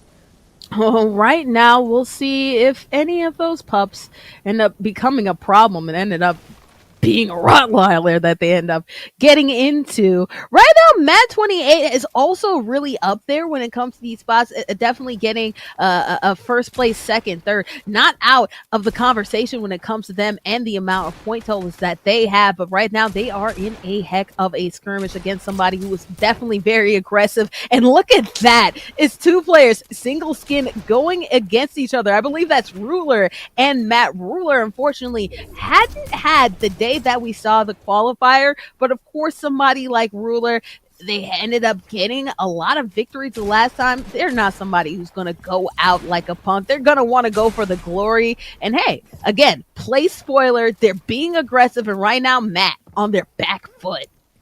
Yeah, I'm wondering if that could also be KY, because you remember No One Loves KY also decided to throw that skin on just for this, just for the last heat, just for round number 5. I seen them put that skin on, but you're right, it could also be Ruler as well, who was the top spot from qualifier number 1. Meanwhile, Matt still holding strong, but it looks like there's also another player here. This could be 3. This could potentially be all 3 of the gray suited single colored skins, but you're right, one of them is, in a matter of fact, Ruler. Wouldn't that be funny if we ended up like the pointing Spider-Man memes at the end of this right here? That would be a great way to go ahead and end off our Golden Royale Cup for this year. Unfortunately, we can't end it with a Boogie Bomb. Boogie Bombs have been taken away, unfortunately, with the latest hot fix. So that's the least that could happen. But Ruler apparently just going to crush our dreams and playing it safe, going to Loot Lake, surviving. Definitely good for their chances of coming up in the standings. Ruler, honestly, they should probably be the one playing aggressive. It doesn't look like they have much to stand for when it comes to point totals, but we'll see what they want from this competition. No One Loves KY is actually making their way towards Ruler anyway, so we might end up getting a Spider-Man meme, whether or not we want to or not. No One Loves KY, a lot of stakes when it comes to them. They could definitely make their push. We'll see what happens as they push their way towards Tilted Towers. But that's the thing. We did just have the Spider-Man meme. It was all 3 of them that were just fighting it out in the fortifications. Nah, but I need an elimination with it too. You know what I mean? You can't just say, "Oh, we're just gonna play around with it." I need an EP with it. You know?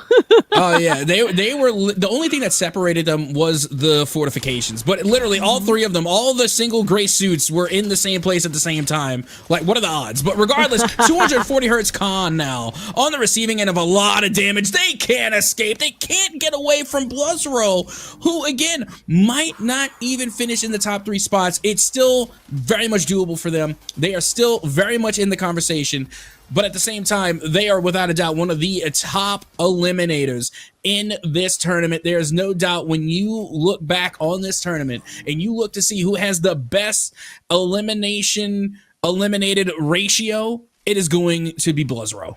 Hey, when you eliminate somebody 248 40 hertz con, you can't go quietly into the night. You need to be loud, and that's exactly what they're doing, still making a ruckus, even though it looks like they might just be out of place when it comes to relevant positioning in our competition. Speaking of just being out of place, it's the wild card ZipCon. This is somebody that I'd love to see in future competitions because they've done their thing and they've been a steady riser, but just couldn't get enough momentum with them, couldn't stay in the game long enough, couldn't get those one or two cheeky shots off in order to make sure that they could stay in this competition. But they're still doing their thing, 2 eliminations to their name, at least in this heat, and honestly, not a bad load out as well. I would probably go ahead and make sure you have something for traversal, but having that much healing potential, yeah, that's good in a competition where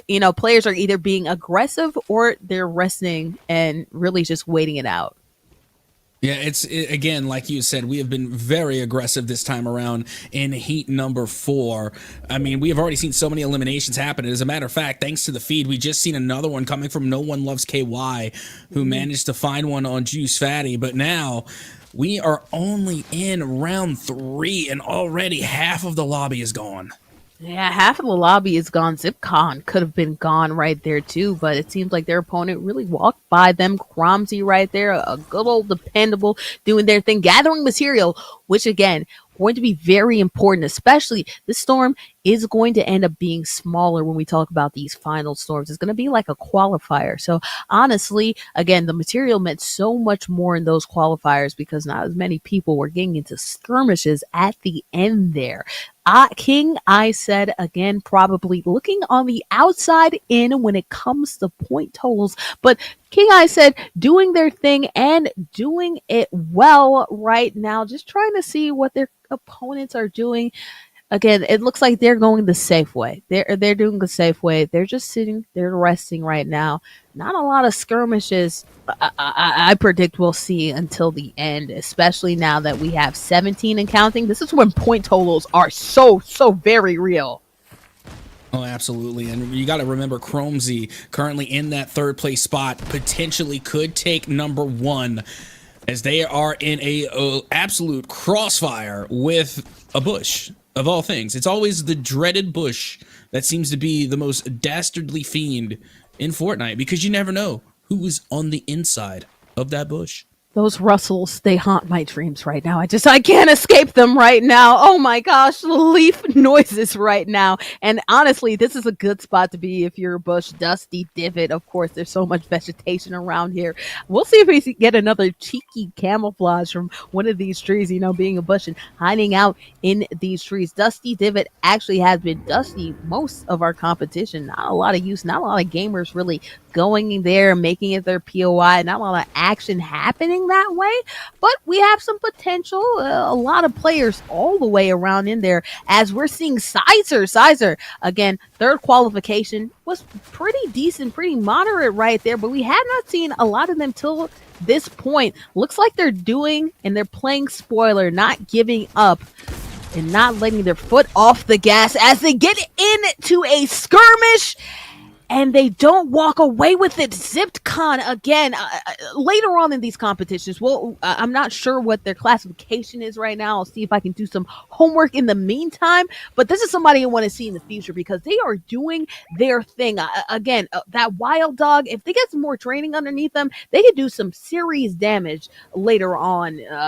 Maybe give them a year or two in this competition. Yeah, Solar Icehawk now, who is currently in that 5th place spot, still in the contention for taking number 1. But again, you would have to take out those other 4, and I think they are still standing. But Solar Icehawk still very much in contention, not just for the 1st place spot, but for the 2nd and the 3rd. So they're going to have a great game here if they're going to want to put themselves inside of the money. Again, a lot on the line here, and there's one other person around and another person making their way in right outside of Retail Row and right on the inside of the safety of that circle, as round 3 does come to a close and we get round number 4 underway. And you know what? Solar Icehawk, only 3 limbs to their name. There's somebody who probably could benefit a little bit from, maybe going for broke and, getting some more limbs on their docket, because players like Cromsy are not going to give it up right there. Again, Cromsy, an excellent job of knowing when to be aggressive and knowing when to sit. Of course, they ended up being bested by a couple eliminations when it comes to their competitor G-Dog, but they've been doing a heck of a job also too, finding that balance. And now let's see if ZipCon can find the balance. Currently in the number 10 spot. Still within the conversation of the monies, by the way. If they have themselves a phenomenal game, they definitely could put themselves in that top 3. And so far, so good. I mean, they got 3 eliminations to their name. They're in the top 15. If they can make it into the top 10 and beyond, as they find themselves in a crossfire, have to zip out and avoid the danger. And it seems like there is a lot of attention going down near Dusty Divot, whether you're on the outside of the circle trying to make your way in. This could be a lot of cheeky eliminations, a lot of cheeky picks here, as a lot of players trying to make their way in and avoid the storm. You could see ZipCon trying to take advantage.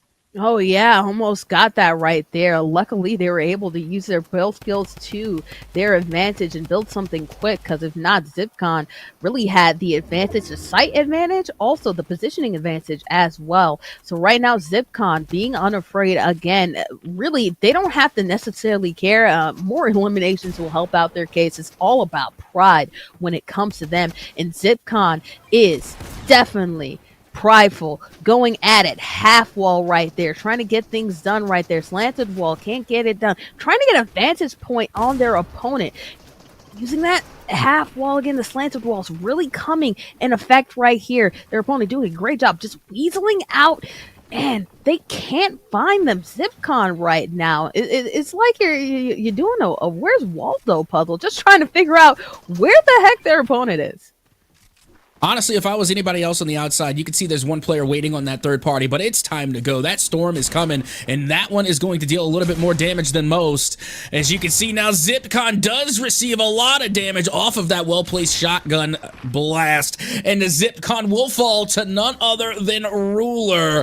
The solid colored skin meta holds true. Ruler managing to survive that bout against someone who is considered the spoiler to a lot of our top players. Ruler now with only 3 health remaining, but lucky for them, they have full shields. No, survive was the perfect word. Survive by the skin of their tinny chin and being unafraid with 3 health to go ahead and try to find some more smoke. Again, Ruler, I predicted it must have been Ruler, because why would you go for an outside the storm skirmish if you're somebody at that top spot or even close to the top spot like KY was? Of course, it'd have to be someone who didn't have that positioning but was all for ruining someone's day. Ruler right now being unafraid, getting things done, and just doing a great job staying in this. I don't know how they're holding on to 3 HP for dear life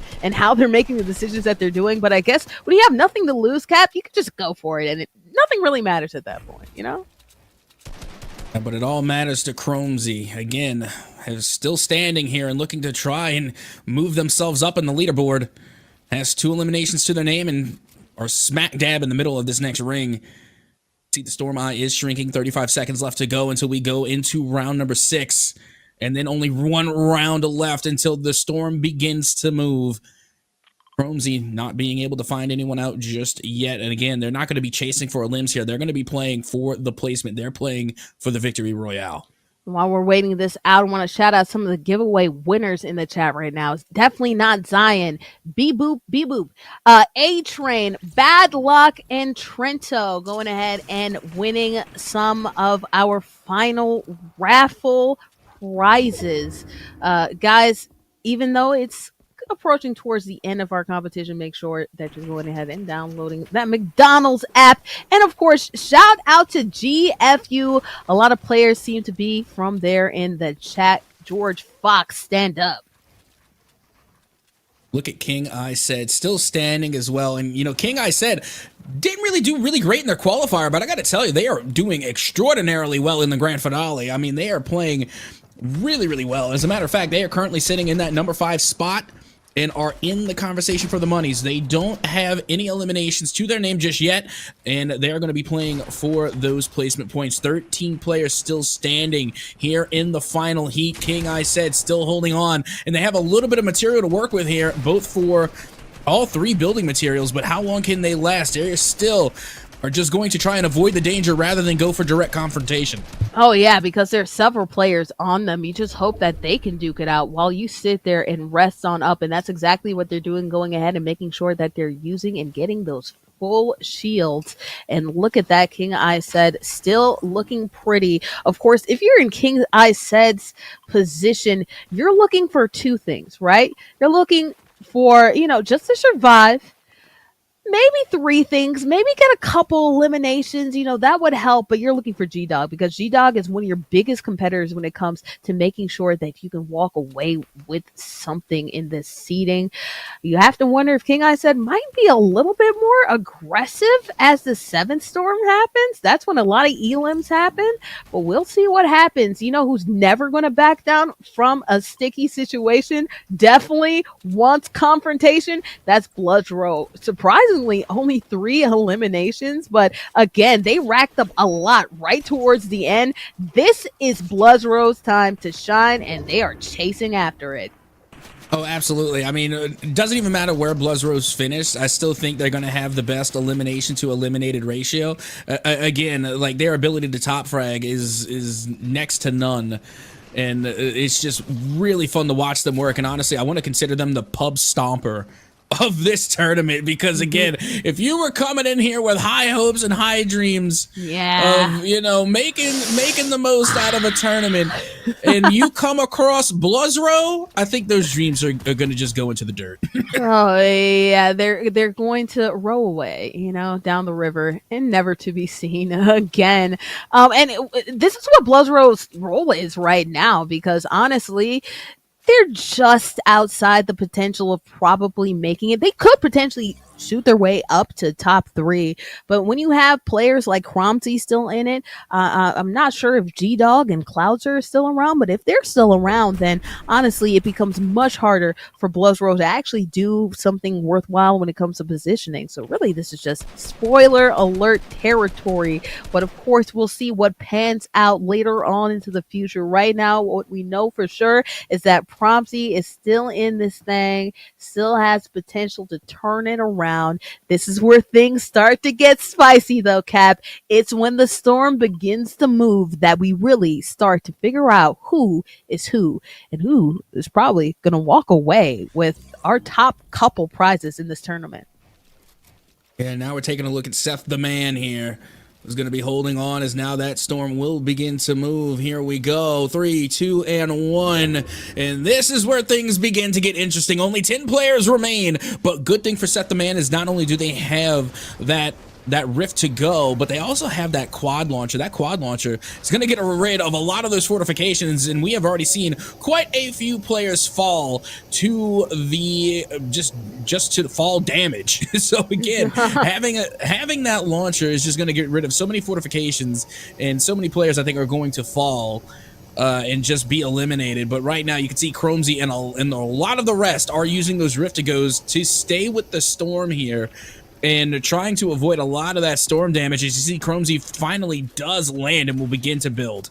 Yeah, it's so interesting when there are so many more players. This is where things started to happen. Eliminations were happening like crazy. Of course, when it was more quiet, especially in those qualification rounds, we saw that there wasn't a lot of eliminations until the storm has settled. And that's exactly what we're seeing. It's wrecked out. Blizzrow, again, being a thorn in everyone's side, doing a great job of eliminating It's Wrecked. Probably going to get above them in positioning. It's Wrecked, not looking likely to actually hit that top three. Top three positioning like we were seeing before. Right now, using that campfire, we're gaining and regenerating their health. Blizzrow, you talked about that grenade launcher, explosive, so important. They're using it right now, totally breaking off those fortifications. You can't build as fast as a grenade launcher will tear things down. So really tricky spot for whoever they're looking at down their crosshairs. Yeah, it doesn't even seem like they're just trying to, push themselves further in the placements. It just looks like they're trying to knock everybody else down. Blizzrow has another player on the hit list. They're up on high. They have the advantage. Have so much material. They have so much ammunition.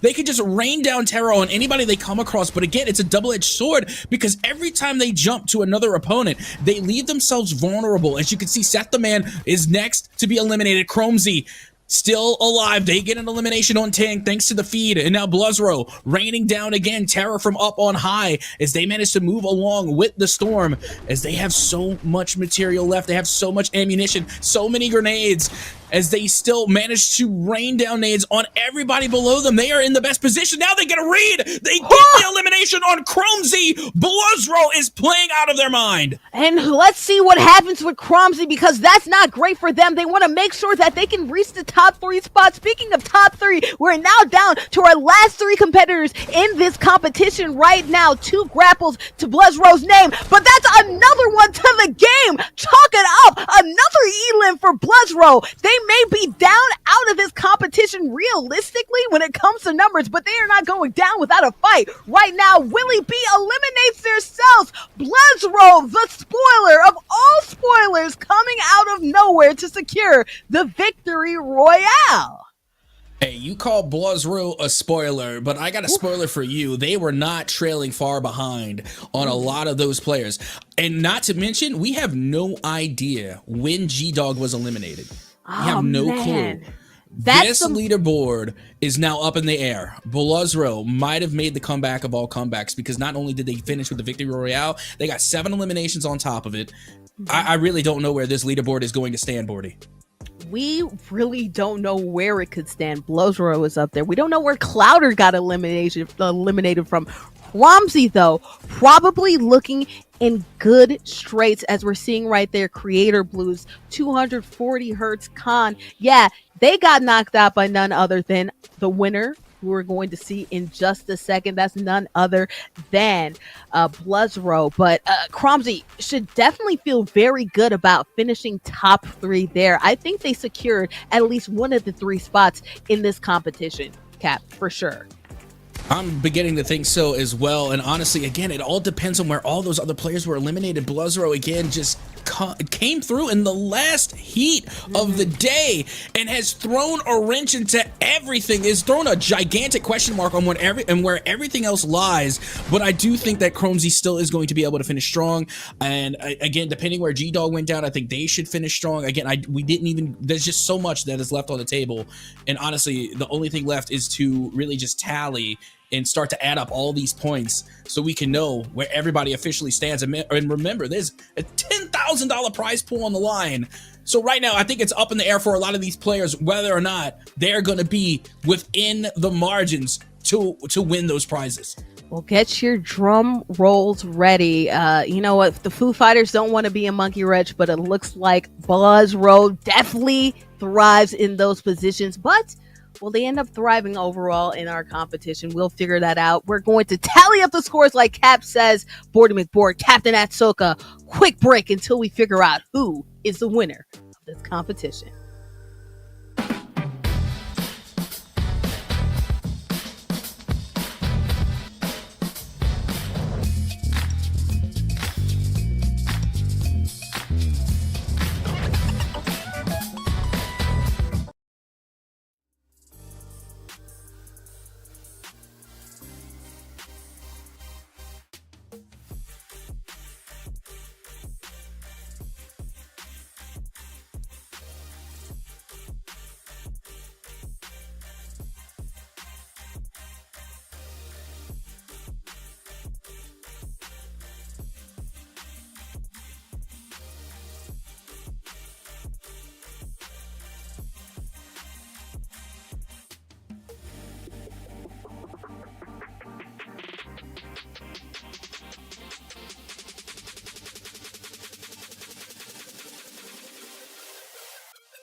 McDonald's?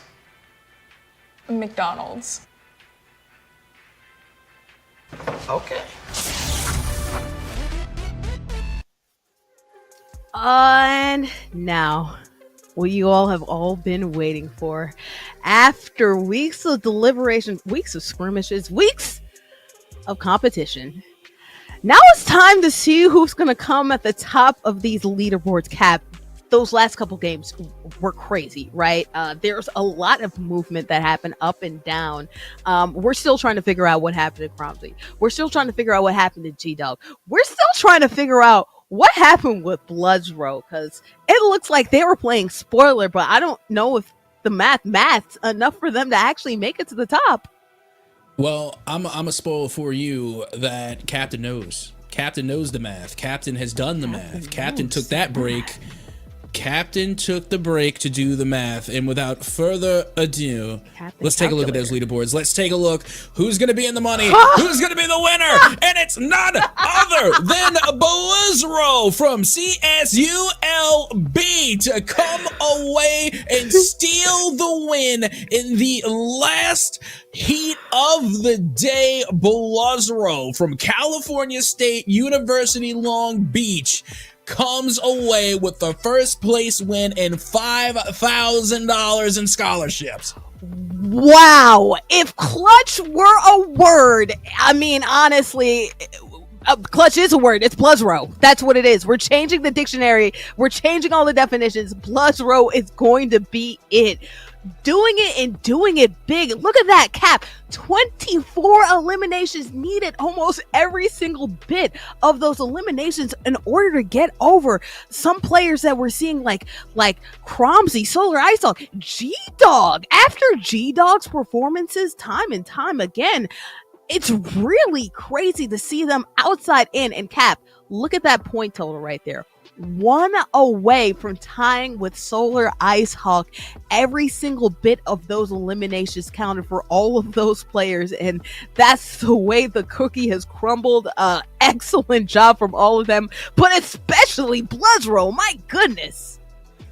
Yeah, I mean, you're looking at those placement points right now, and look at number 2 and number 3. Look from Cromsey and Solar Ice Hawk, 72 placement points, 76 placement points. Bloodsrow only had 65 placement points, tied with G-Dog, but it's the elims. 24 eliminations, the top frag of the grand finale, and there's nothing I love more than seeing the top frag win. Again, the eliminations were so insanely savage. Bloodsrow, just a cut above. Well deserved, well played, well fought from the very beginning. They weren't even in the top 5 until this leaderboard. They went through all 4 heats and finally showed up in the number 1 spot. They accumulated 32 points in a single game. Ooh-wee. You know that they were doing their thing when they accumulated that many points, because again, you do all that math. That is not only winning 25 placement points, but that is also the 7 eliminations that they had during the competition. You know, sometimes in these competitions, usually you have players who are consistent, usually placing high. They don't really do their thing. They don't really go after your eliminations like that end up winning this thing. But at the end of the day, we have not only a crown winner, we also have an elim winner as well. And of course, we have to talk to some of these students to ask how they ended up getting to the place that they did. So without further ado, it's time to get into the minds behind some of these players. In third place, winning $1,000 in scholarships, we have to shout out to somebody who's stuck around and they've done their thing time and time again. That's why they're in third. It's Solar Ice Hawk. Solar, welcome on in. We have to talk about it. But before we talk a little bit about that, I have to ask, your name says Solar Ice Hawk, but what is your real name, and where do you go to school?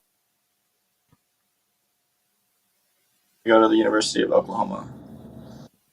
Okay, University of Oklahoma. Okay, so Solar, you go to the University University of Oklahoma. Oklahoma, of course, stand up because you guys did excellent in the tournament as well. But again, you're winning. You're walking away with some prize money, right? $1,000. How does it feel to be a winner and at that top spot?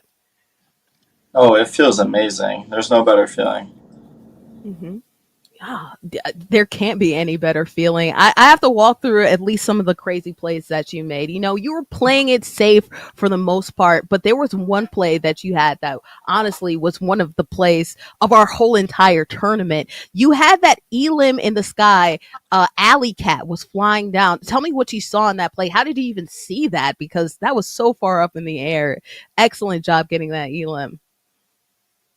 Yeah, I had been chasing him down for a second. I got him white, so I knew that I could just push with my grappler, and then I saw him rift, and I knew I just needed to hit like one or two shots. So, yeah, it was a good refresh. I got a ton of mats from that kill, so it was really good. Set me up for in game.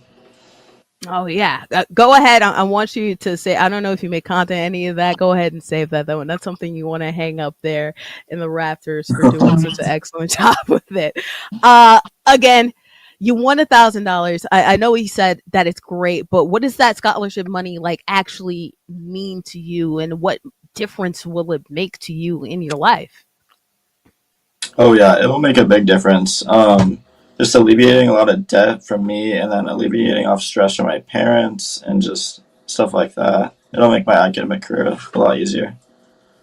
Mm-hmm. Absolutely, and you know, schools already can be a little hard, but at least a couple bones your way make things a little bit easier.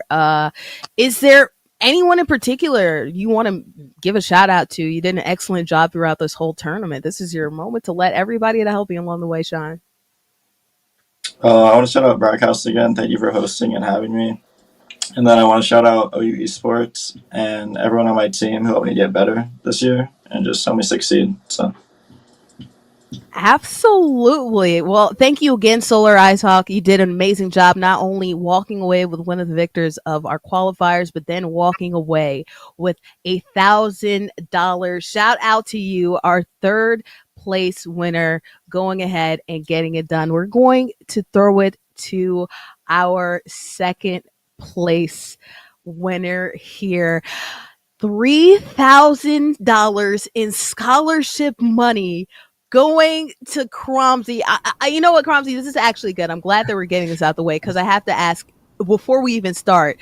I need to know how we pronounce your screen name, and then you could go to your name and your school. Okay. I'm honestly not sure. It's either Cromsey or Cromsey, however you want to say it. Like I just made it like a long time ago in like seventh grade. You don't know your And own my name? name, yeah, I don't know. People say either or, so I never really had like a Fair. certain one I specifically wanted. Mm-hmm. My real name though is Daniel, and I go to OCCC, shout out Oklahoma City Community College. Mm-hmm. Yeah, we saw OCCC out there in the chat. Of course, throwing you love and Cromsey Cromsey. Luckily, we interchanged both while we were playing.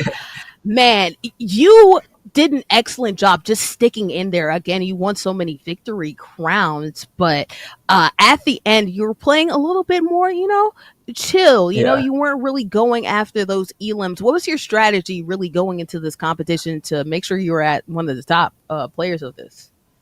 So my strategy for this season was get a grappler, two rifts, an AR, a Mm-hmm. pump, and then just minis or big shields because Yeah. when it got to like the late game scenario, you just wanted to rift to the first two Mm-hmm. zones, and then the last zone you can just use all your grapple shots because it's like closer, I guess you could say.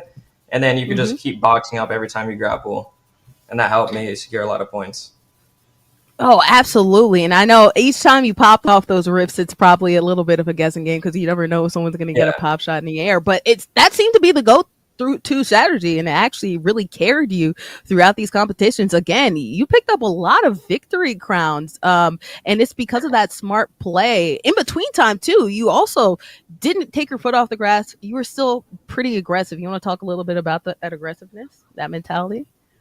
Yeah, I normally would just try to rotate to zone, but people kept Mm-hmm. trying to fight me. And the first game, I ended up killing like two people in the middle, like mid zone or mid game, whatever, however you want to say it. And then I got the last kill for the 3 kill win.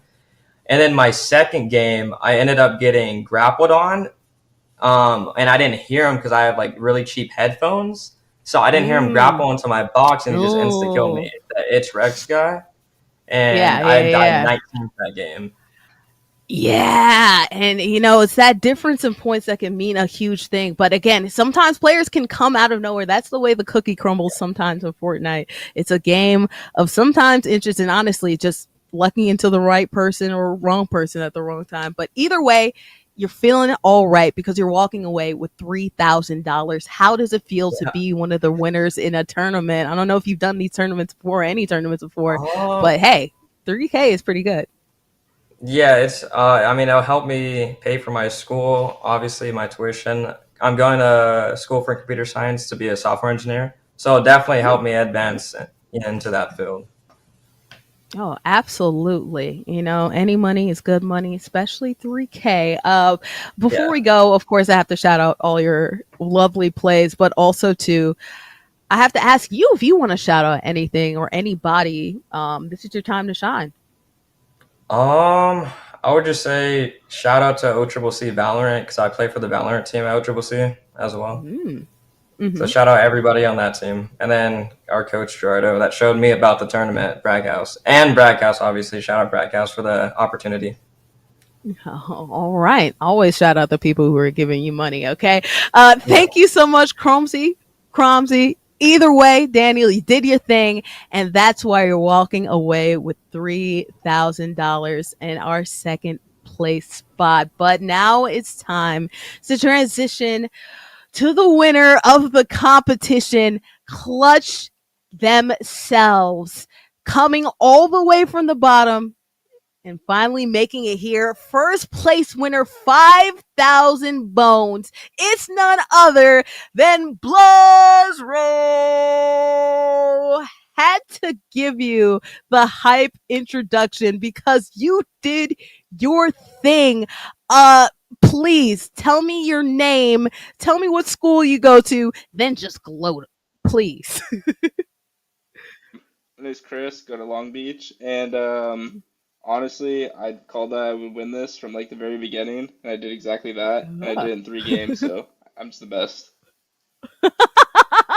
I love that. I love the competition. I'm the best. And guess what? You can honestly say you're the best. That's why you're walking away with this prize money right now. I have to ask, like, you weren't placing up there in the rankings earlier on, and then right at the end, you did it.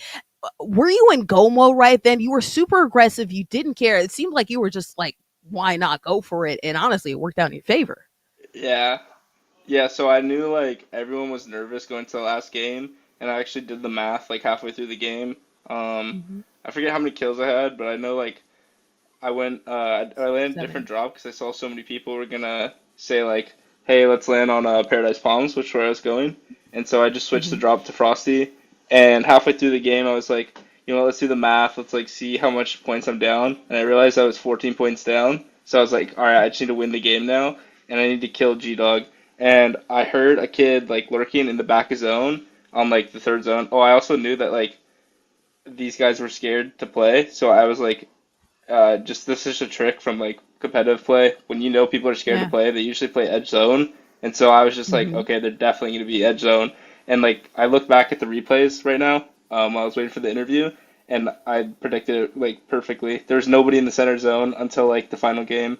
So I don't know. I Yeah. was just on a roll, like you said, and I just kind of knew that after a certain time, I had won. When you play loose, you can just do whatever you want. And I have to ask, were even you surprised? I heard there was a spilled water situation that you're cleaning up. Was that from Oh my celebration, God. honestly?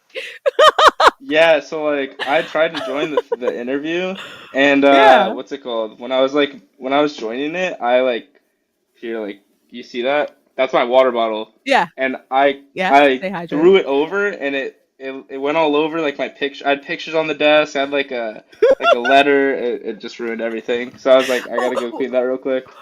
Was that because you were so hyped about being the best? Because it sounds like you've been in competitions before, so Yeah. obviously, like this, I guess winning wasn't a surprise. It seemed like you already knew, but I guess the jump in placement must have thrown you for a loop, right? I mean, that first game, I definitely underestimated the players. I thought I'd just be able to go in there, play as confident as possible, and just like slam everyone. And I got Mhm. RPG'd off height, and I died. And I was like, oh shit, like, Yeah, oh sorry. I was yeah. like, oh crap, like this is bad. And I died with no points.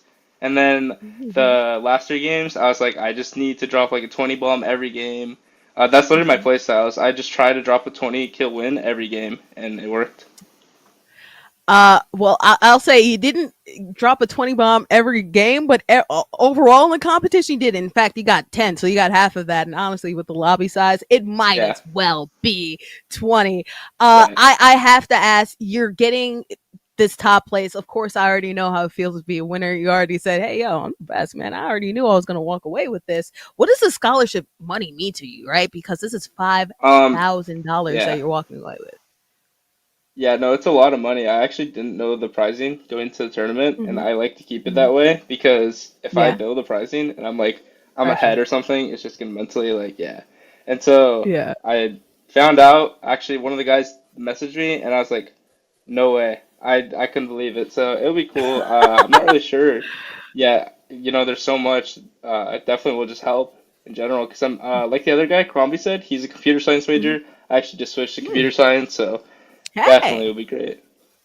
Yeah. hey, I used to do computer science when I was in school. So, team computer science in the building. That's really why you're the winner Yup. right there because you chose computer science. Okay. Yeah. Before we go, I have to ask, is there anybody that you want to shout out to at all? Yeah, I'll shout out my boys. I'll shout out Mort, that's my duo for college tourneys. Mhm. Worldka, that's my boy since like I don't know, sixth grade. And then Cal State Long Beach Esports, they helped me a lot. Actually, I got the jersey right here. I was wearing it during Hey, the hey, tourney, but I had to put that's on I had to fun. put on my Niners jersey. You know what I mean? I just had to represent.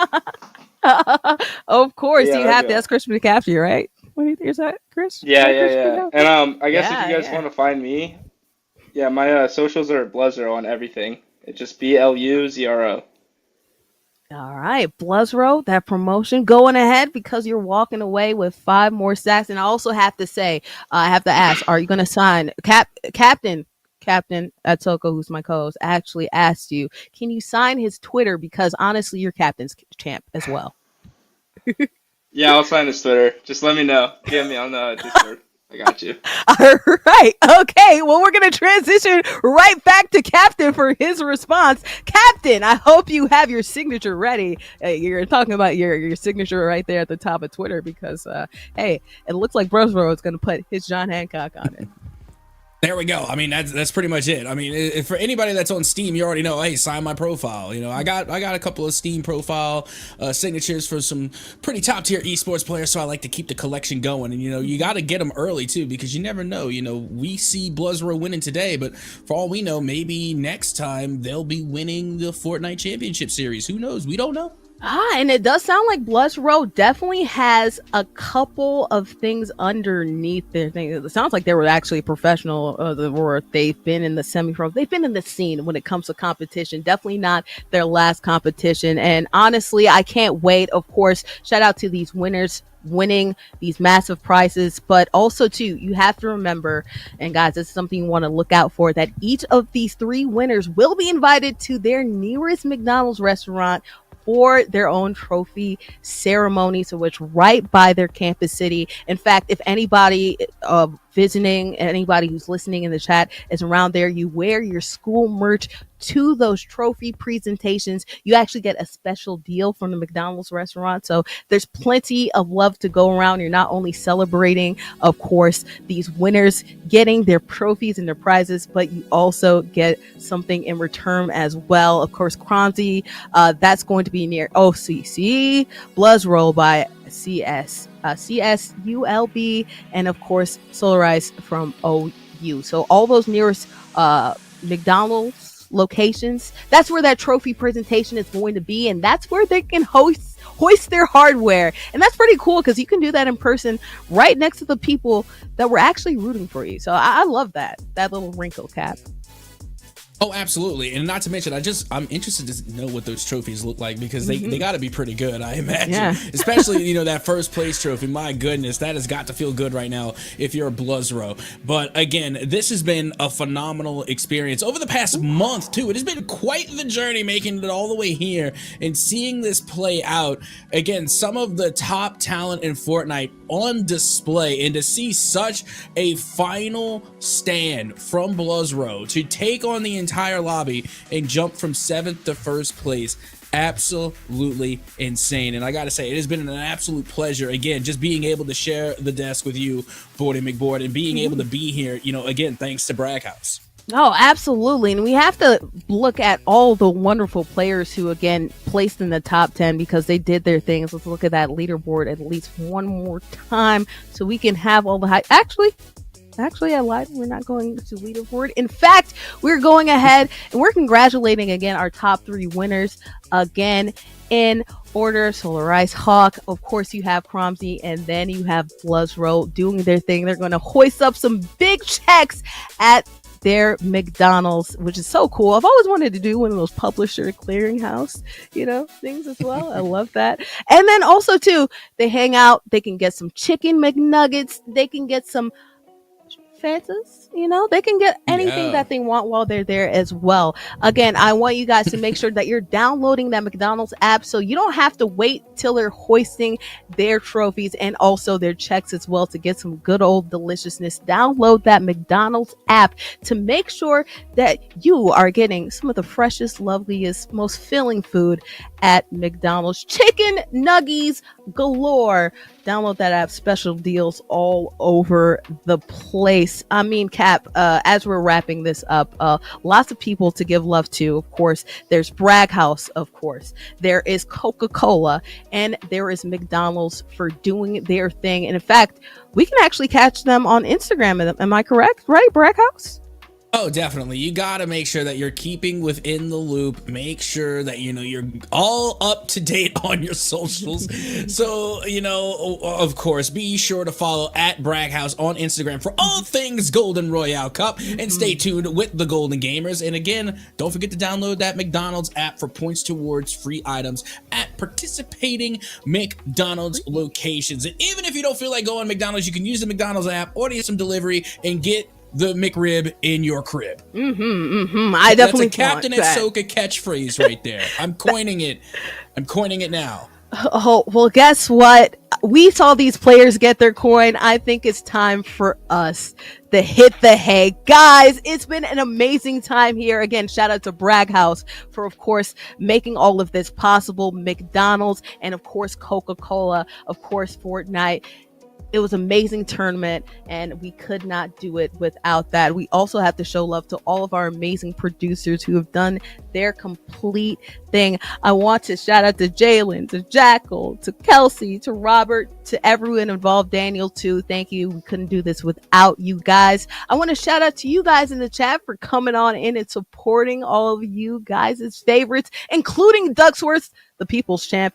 And I am Bordy McBoard. You can catch me down there. That's Captain Ahsoka. You can catch him down there at his @ And without further ado, thus does close our Golden Royale Cup featuring Fortnite, presented by Coca-Cola. We are signing out. See you guys next time.